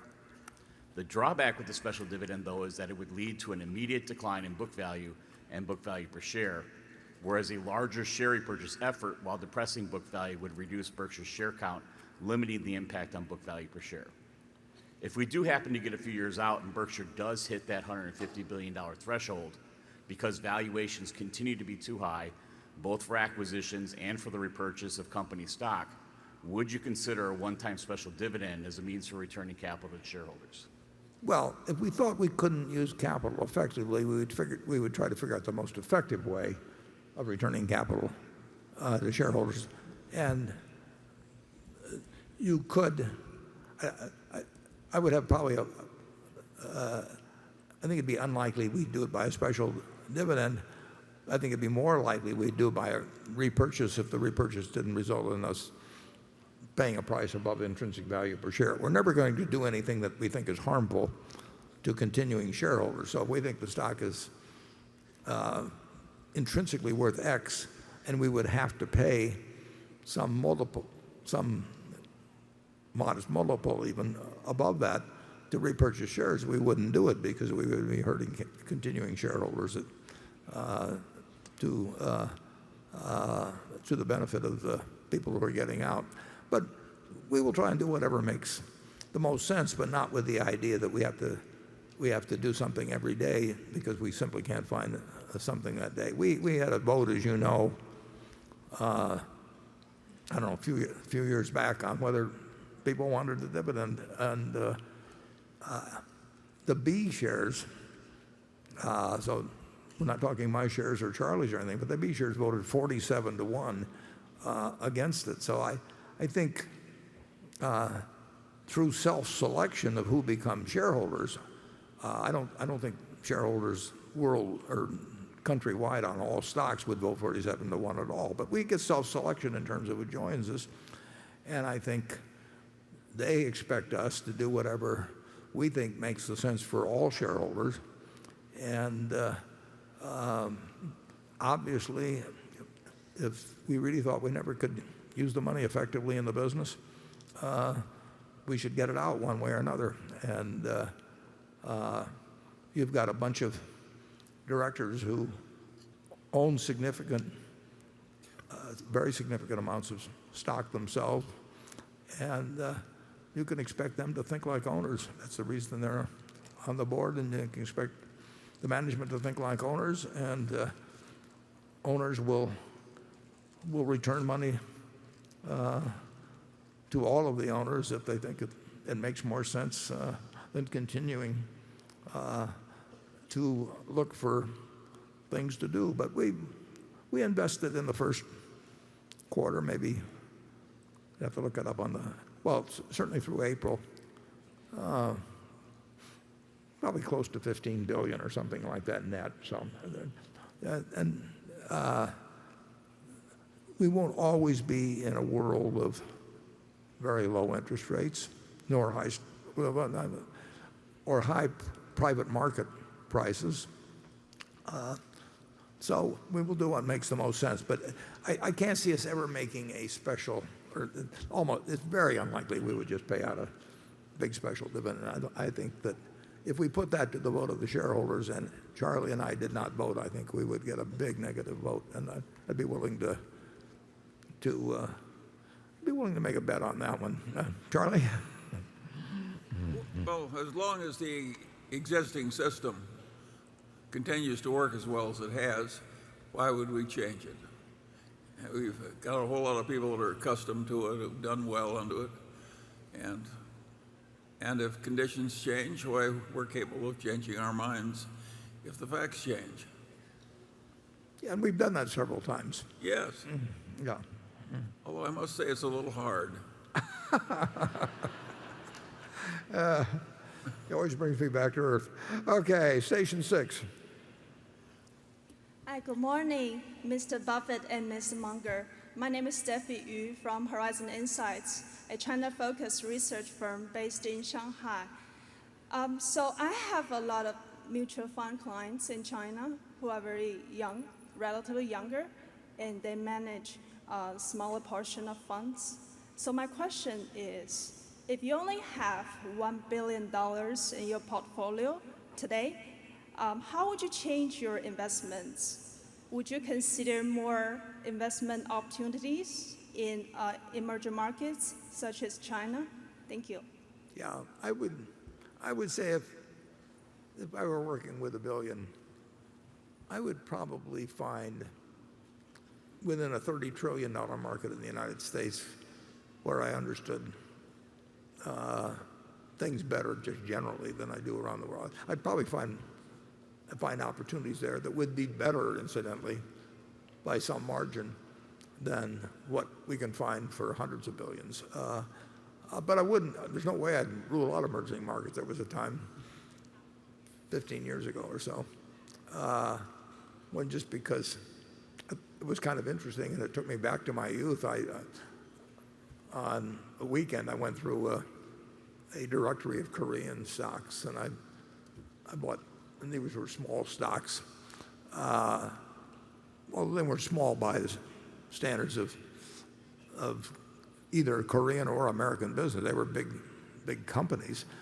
But I found 15 or 20 that were statistically cheap and bought some of each one myself. And there are opportunities with smaller amounts of money to do things that we just can't do. But my first inclination always would be to comb through things in the United States, but I'd comb through in other countries. I probably wouldn't get into very small markets because there can be a lot of difficulties even in market execution and taxation, a lot of things. You can find, if you can't find it in America and China and Britain and a few other places, you probably aren't going to find it someplace else. So you may think you found it, but it may be a different game than you know. Our problem is size, not geography. Charlie? Well, I already have more stocks in China than you do as a percentage, so I'm with the young lady. Okay, well, you want to name names? Do these stocks have names? Or? No, I don't. Carol. This question, and I should just add one thing. You will find plenty of opportunities in China. Charlie would say you've got a better hunting ground than even a person with similar capital in the United States. Would you agree with that? Yes, I do. Yeah. So, and in a sense, it's logical that should be the case because it's a younger market, but still a large market. So that markets probably work toward efficiency as they age. Japan had this very strange situation with warrants being priced out of line and all of that 30 years ago. And people notice after a while and it disappears, but there can be some very strange things happen in markets as they develop. I think you'd agree with that, Charlie, wouldn't you? Absolutely. Yeah. Jonathan? Whoa. You skipped me. Did I skip? I skipped Carol? Yep. Oh, Okay. I'm sorry. Okay. This question, and I would concede it is not a small one, comes from Gideon Pollock of Montreal. He says, the world knows generally how the looks of Berkshire Hathaway have changed since you began to run the company in 1965. Berkshire was then a tiny northeastern textile company, and now it is the number 4 company on the Fortune 500. What about the next 50 years? Could you give us your view of what Berkshire looks like in 2068? I think it'll look a long way away. No, the answer is I don't know, and I didn't know 50 years ago what it would look like now. I mean, it will be based on certain principles, but where that leads, we will find out, and we'll have people that are thinking about different things than I am, and we'll have a world that's different. But we will be, I very much hope and believe, and we will be, that we'll be as shareholder-oriented as any large company in the world. We will look at our shareholders as partners, and we will be trying to do with our money exactly what we would do with our own, not seeking to get an edge on them. And who knows what else will be happening then. Charlie? Well, I want to talk to the younger shareholders in the group. Those of you who, after we are gone, sell your Berkshire stock and do something else with it, helped by your many friends, I think are going to do worse. So I would advise you to keep the faith.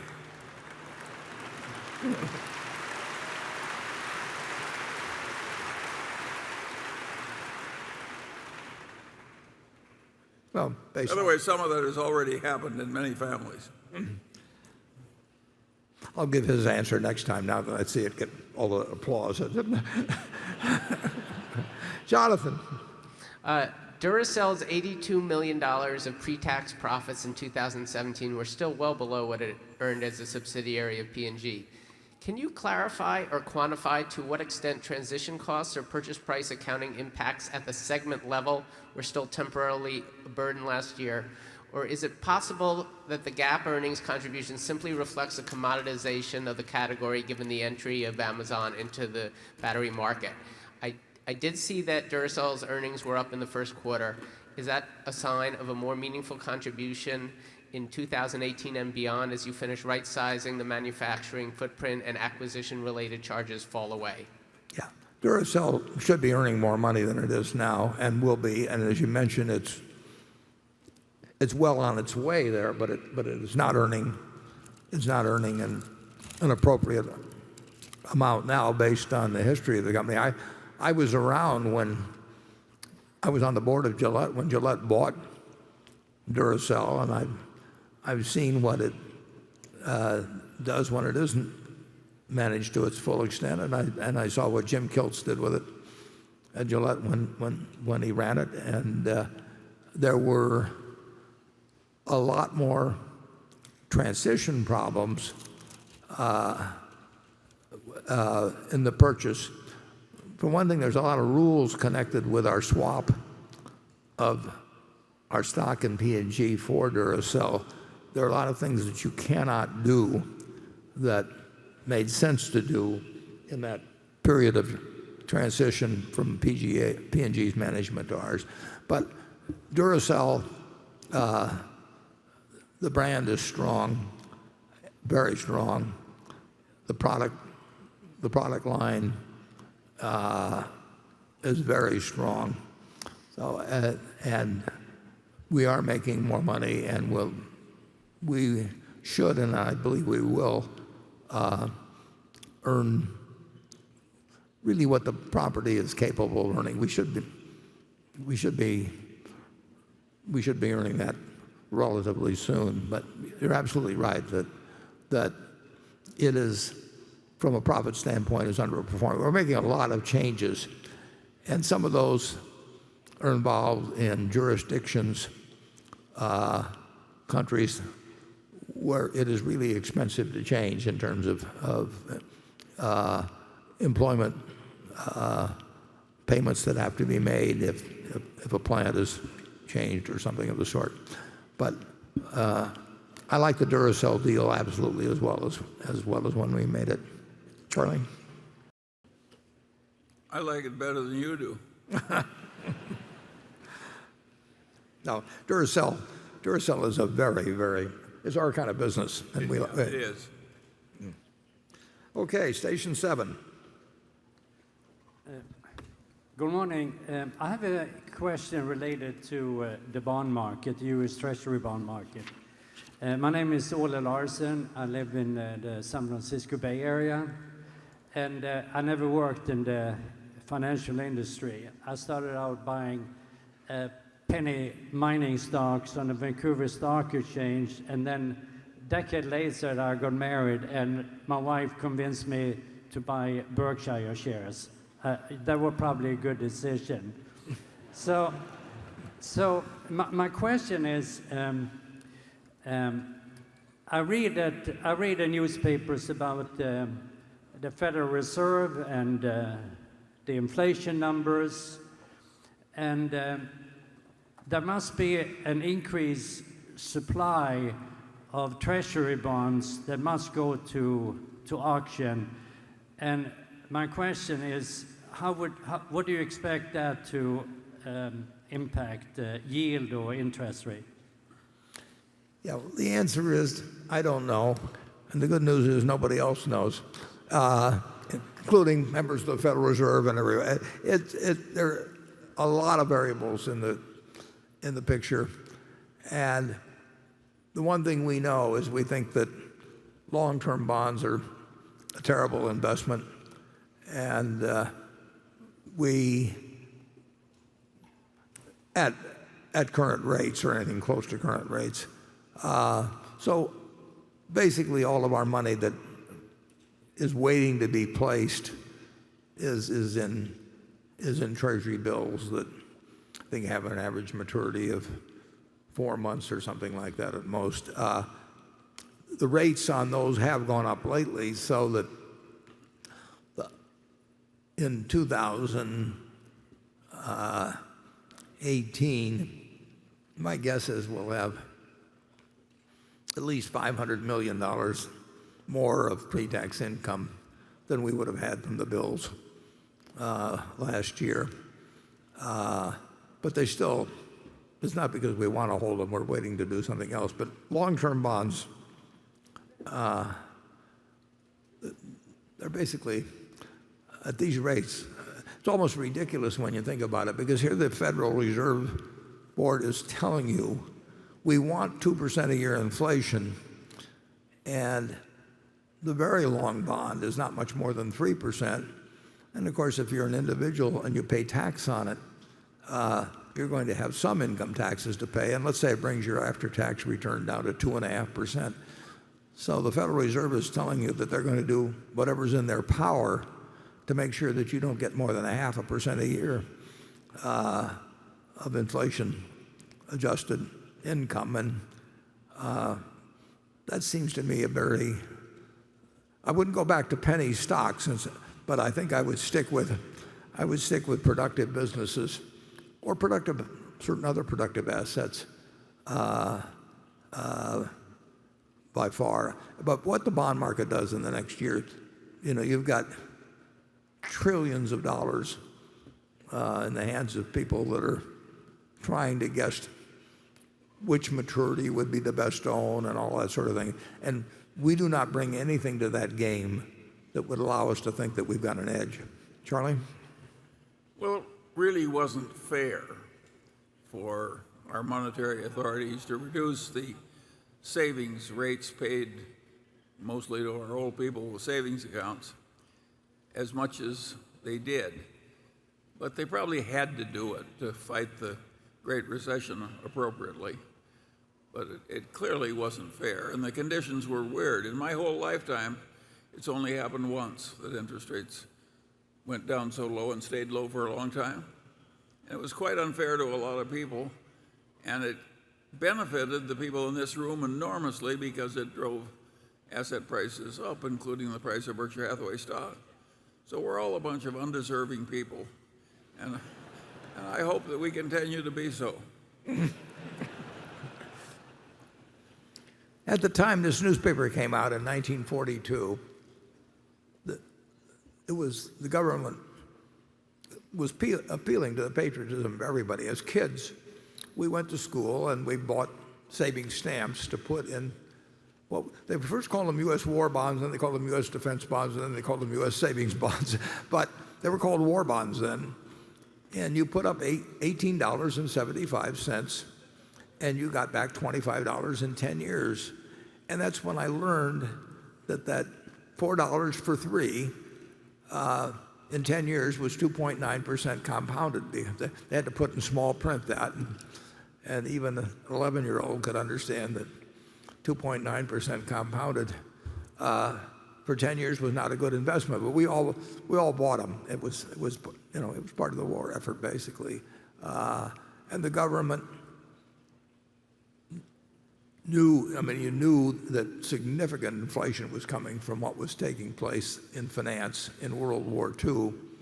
We actually were on a massive Keynesian type behavior, not because we elected to follow Keynes, but because war forced us to have this huge deficit in our finances, which took our debt up to 120% of GDP.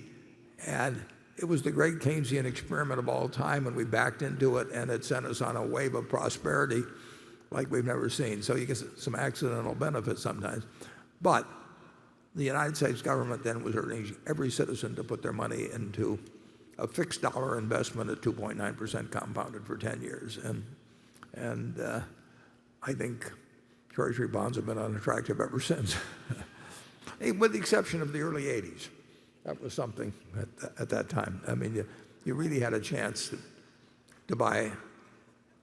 You had a chance to invest your money by buying zero coupon Treasury bonds, and in effect guarantee yourself that for 30 years you would get a compounded return, of something like 14% for 30 years of your lifetime. So every now and then something really strange happens in markets, and the trick is to not only be prepared, but to take action when it happens. Charlie, did you ever buy any war bonds? Or? No, I never bought war bonds. No. Used to be like, take me. I didn't have any money when I was in the war. Well, that's a good reason not to buy. Okay, Becky. This question comes from Angus Hanton, who he and his wife are based in London, and he says they've been shareholders in Berkshire Hathaway for over 30 years. He says, we have all read about the zero-based budgeting that has been so effective with Kraft Heinz and other investments that you've done with 3G Partners. Can we expect these cost reduction techniques to be used by your managers in other parts of the Berkshire Hathaway enterprise? Well, in general, we do not expect the managers generally to get into a position where there would be a lot of change in terms of zero-based budgeting. In other words, why in the world aren't you thinking that way all of the time? The 3G people have gone into certain situations where there were probably primarily in personnel, but in other expenses as well, a lot of expenses that were not delivering $1 of value per dollar expended. And so they made changes very fast that to a situation that probably shouldn't have existed in the first place. Whereas we hope that our managers take a Geico. Geico's gone from, I think, 8,000 to 39,000 people since we bought control, but they're all very productive. I mean, you would not find a way for a 3G operation to take thousands of people out of there. On the other hand, I can think of some organizations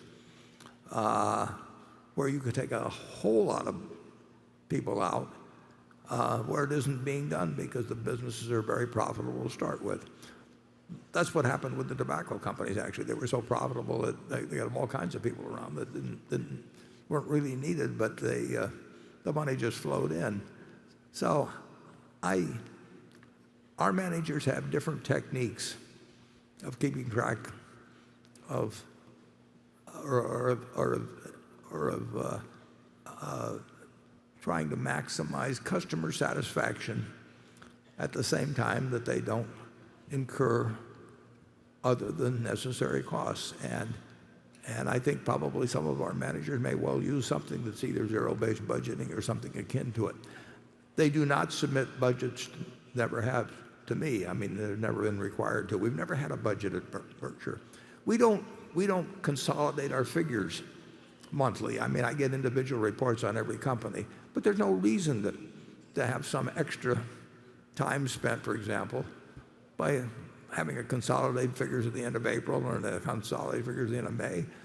We know where we stand, and I'm sure we're the only company that probably in the whole Fortune 500 that doesn't do it, but we don't do unnecessary things around Berkshire. And a lot of stuff that's done at big companies is unnecessary, and that's why a 3G finds opportunities from time to time. Charlie? Well, if you've got 30 people at headquarters and half of those are internal auditors, that is not the normal way of running a big company in America. And what's interesting about it is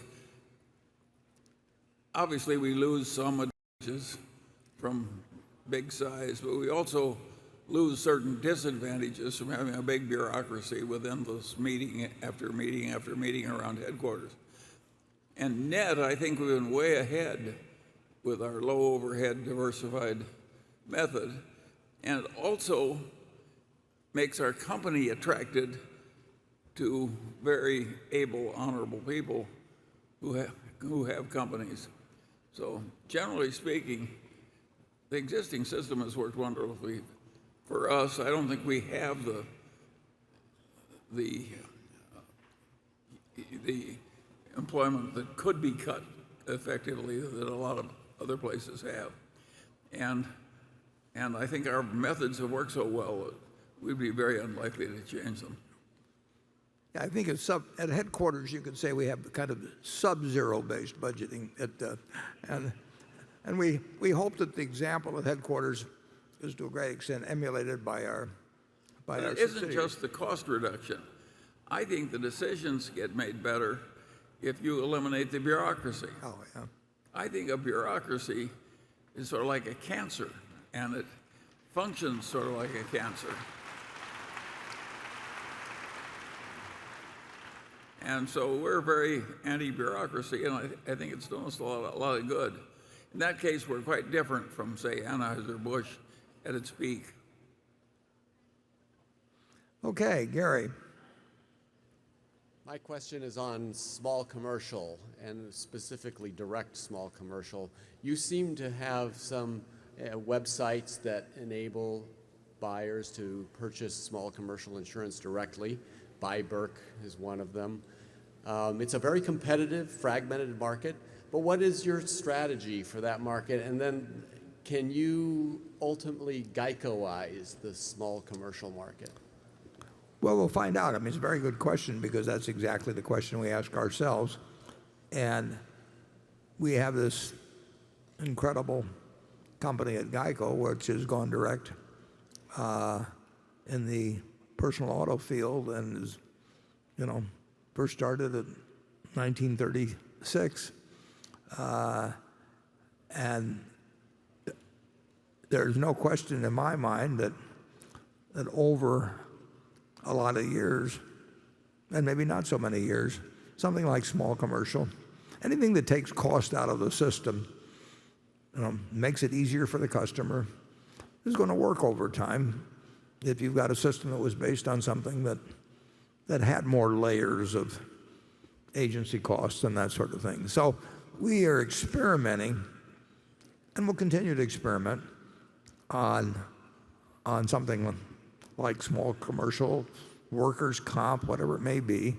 We'll try and figure out ways to take cost out of the system, offer the customer an equivalent product or better at lesser price, and we'll find out what can be done and what can't be done. And we're not the only ones doing it, as you know. But we are not going to. We've got some managers that are going to be quite, I'm sure, enterprising on that, and we back them. And we expect some to fail, and if a few succeed, we'll have some very good businesses, and the world is going in that direction. So So you could expect us to try and go with it. Charlie? Well, if it were easy, I think it would have happened more fast.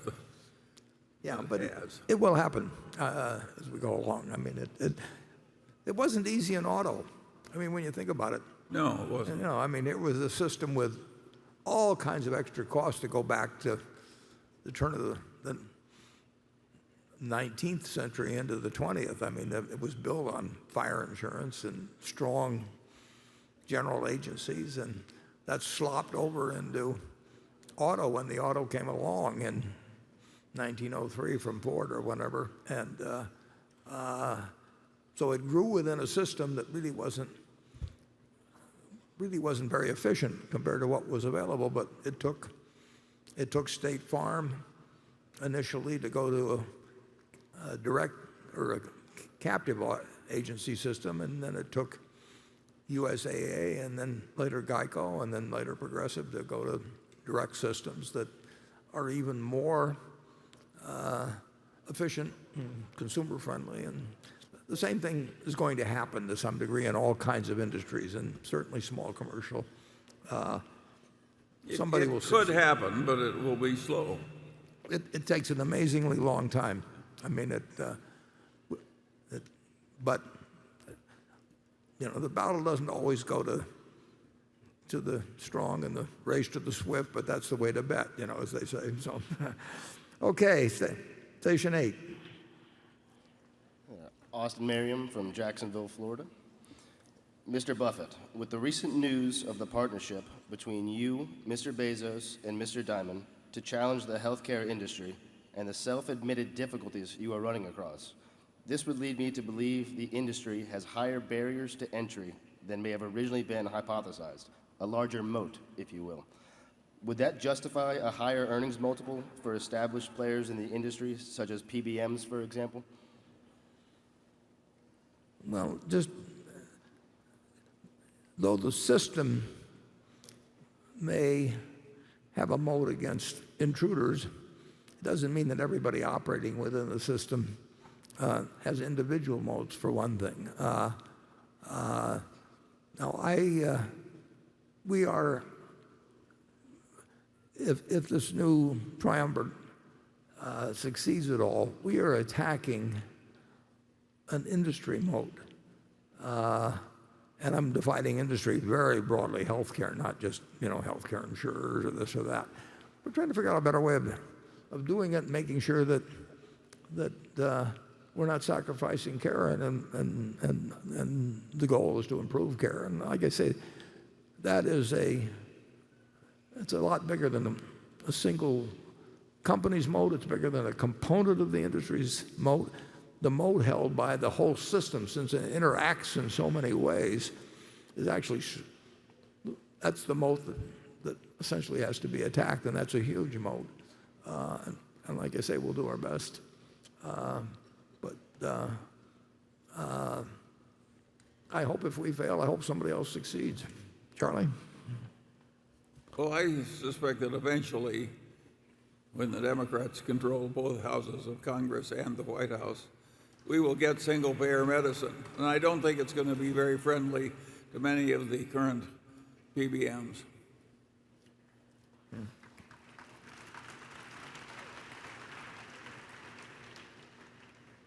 And I won't miss them.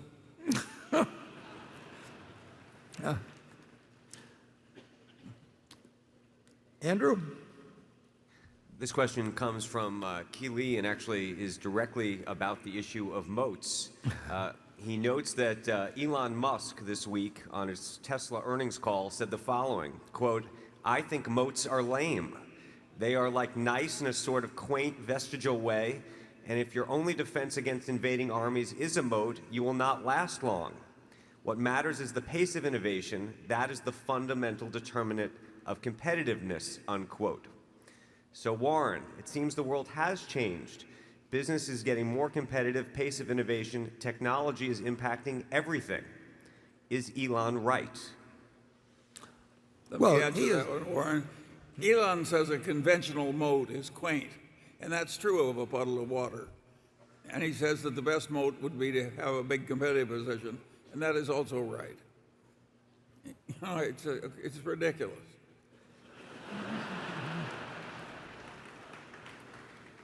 Warren does not intend to build an actual moat.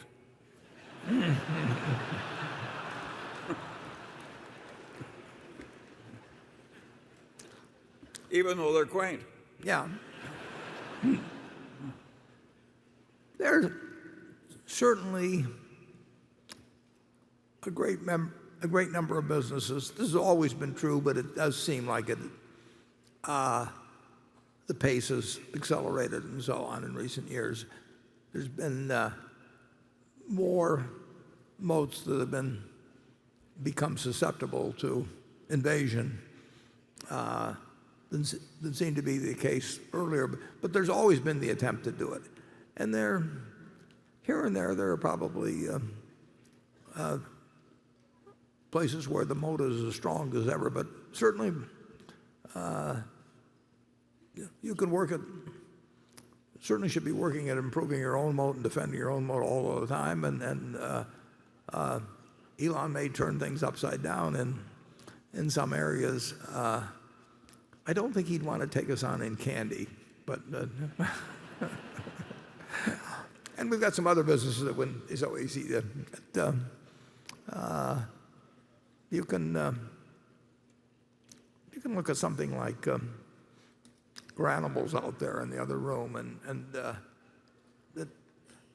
it won't be technology that takes away the business in Granimals. It may be something else that catches the young kid's fantasy or something, but there are some pretty good moats around. Being the low-cost producer, for example, is a terribly important moat. And something like Geico,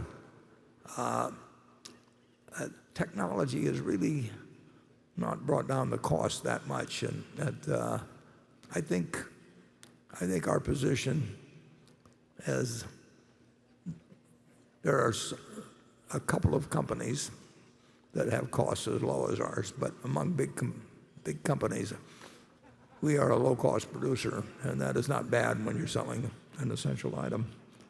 Okay, Greg. Warren, Berkshire Energy has benefited greatly from operating under the Berkshire umbrella.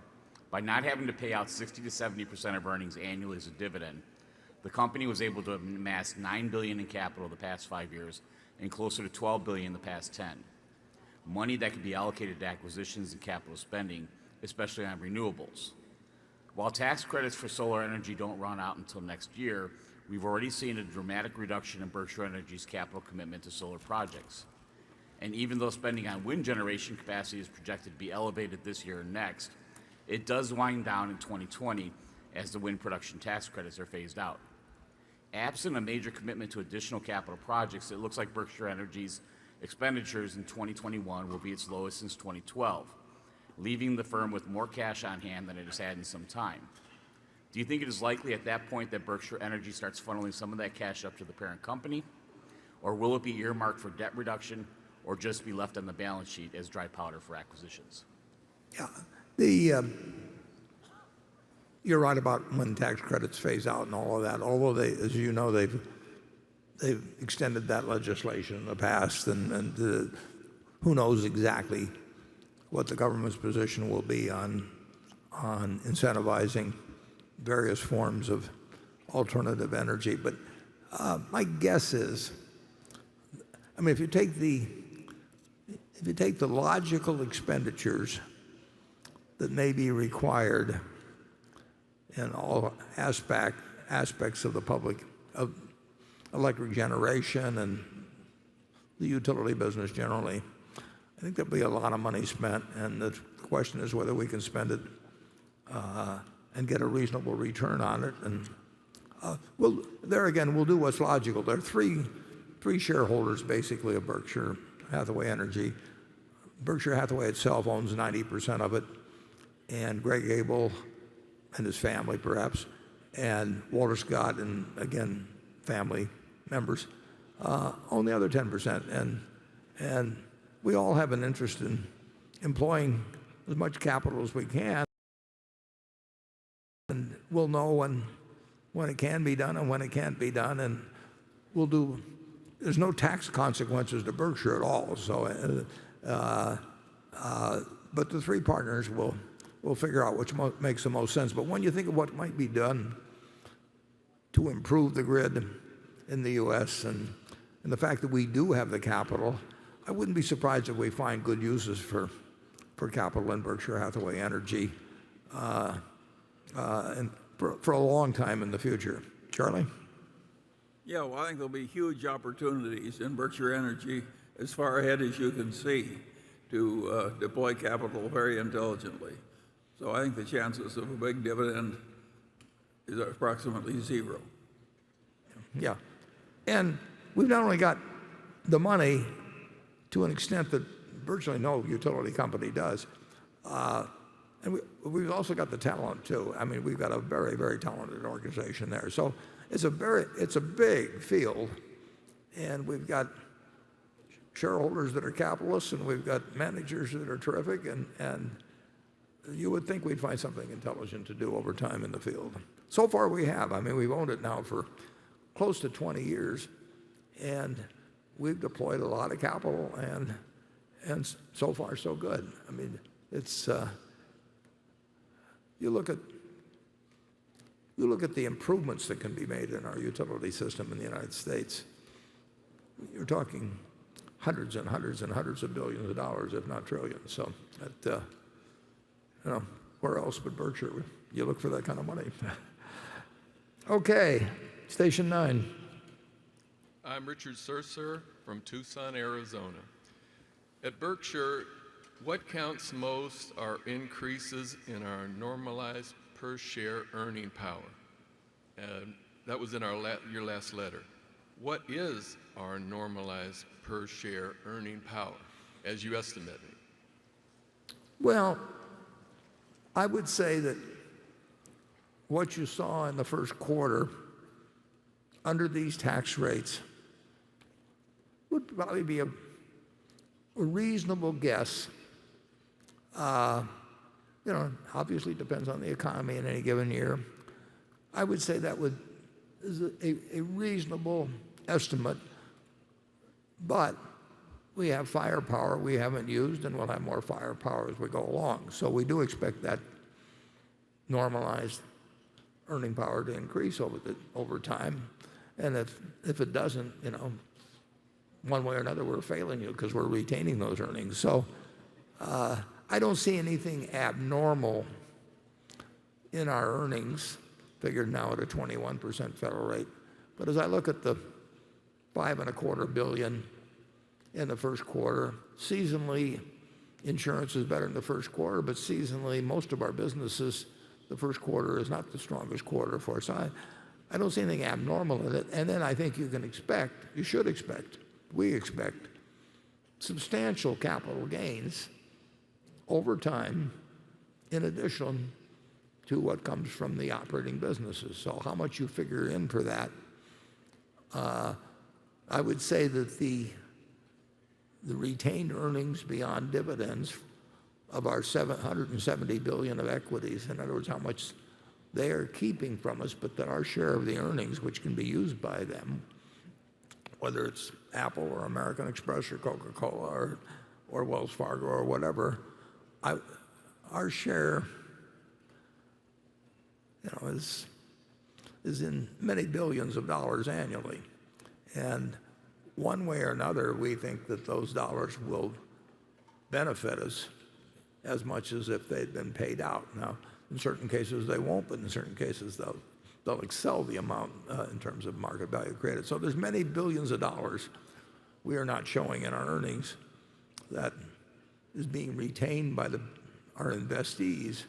And one way or another, I think we'll get value received out of those. So you can take 20 or 21 billion under present tax rates, present economic conditions, and then we should get something from that, and we should get more when we get 100 billion of cash invested, and we should get more as we retain earnings. So we hope it adds up to a bigger number as we go along. Charlie? Well, I don't think our shareholders are going to see another increase in net worth of $65 billion in a single year, they may have to wait a while for another. But I don't think that, I think eventually another will come, and then another. Just be patient. Yeah, we don't regard the present situation as as disadvantageous, except we'd like to get more money out. But we like the businesses we have. We like the businesses that we own part of.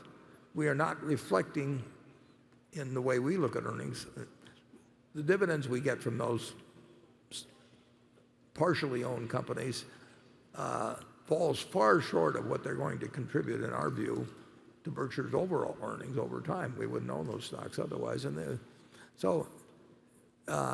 you also like the Apple and airline stocks you've recently purchased better than the cash you parted with.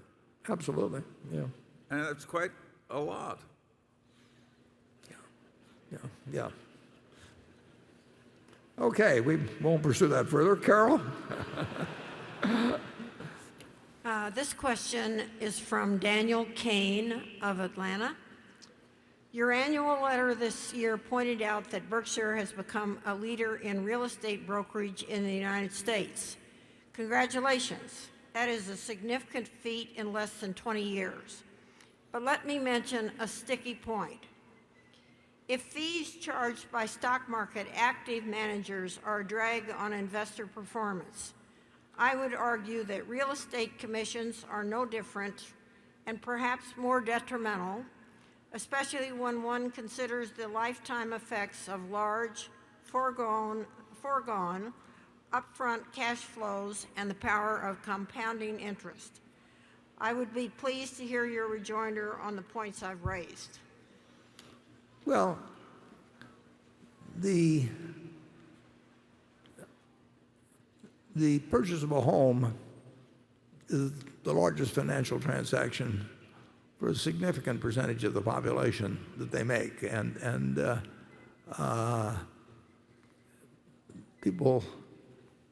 lot of people need a lot of attention, and you can show a lot of houses before you sell one. I would say this: if you look at our close to 50,000 agents now, I think they make a good living or decent living. But I would say that people who manage money make a whole lot more money with perhaps less contribution to the welfare of the person that they're dealing with. So I don't think that there are unusual profits involved in being a real estate agent. I don't think there are unusual profits involved in the ownership. We like it because it's fundamentally a good business. But here we are doing 3% of all the real estate transactions in the United States, and we're making maybe $200 million a year, which well, we won't get into what the comparative efforts are in Wall Street to earn $200 million, but I think I have to tell them about Roy Tolles a little bit on this. Roy Tolles, for example, Charlie's partner, many years ago, decided he was going to want to buy a house in San Marino, and he's going to have a number of kids.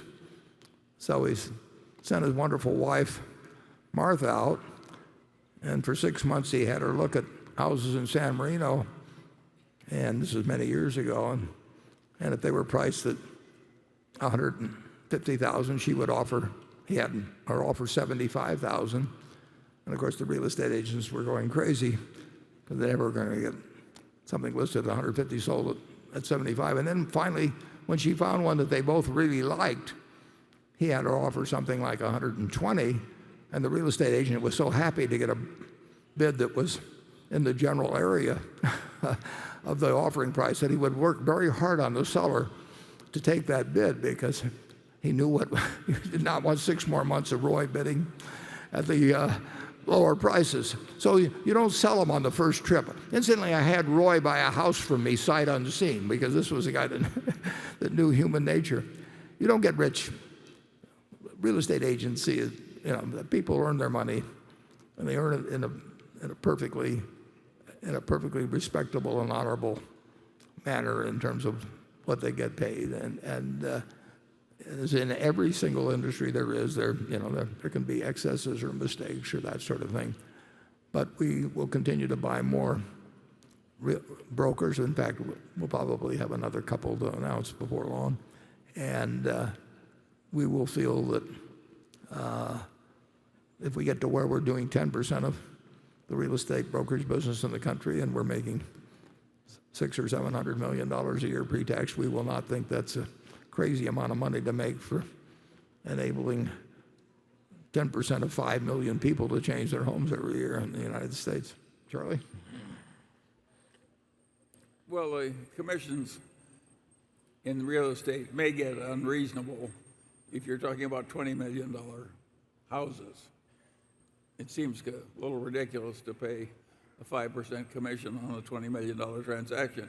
But do any of us really care if the kind of people who pay $20 million for a house have a slightly higher commission? The ordinary commission is pretty well earned.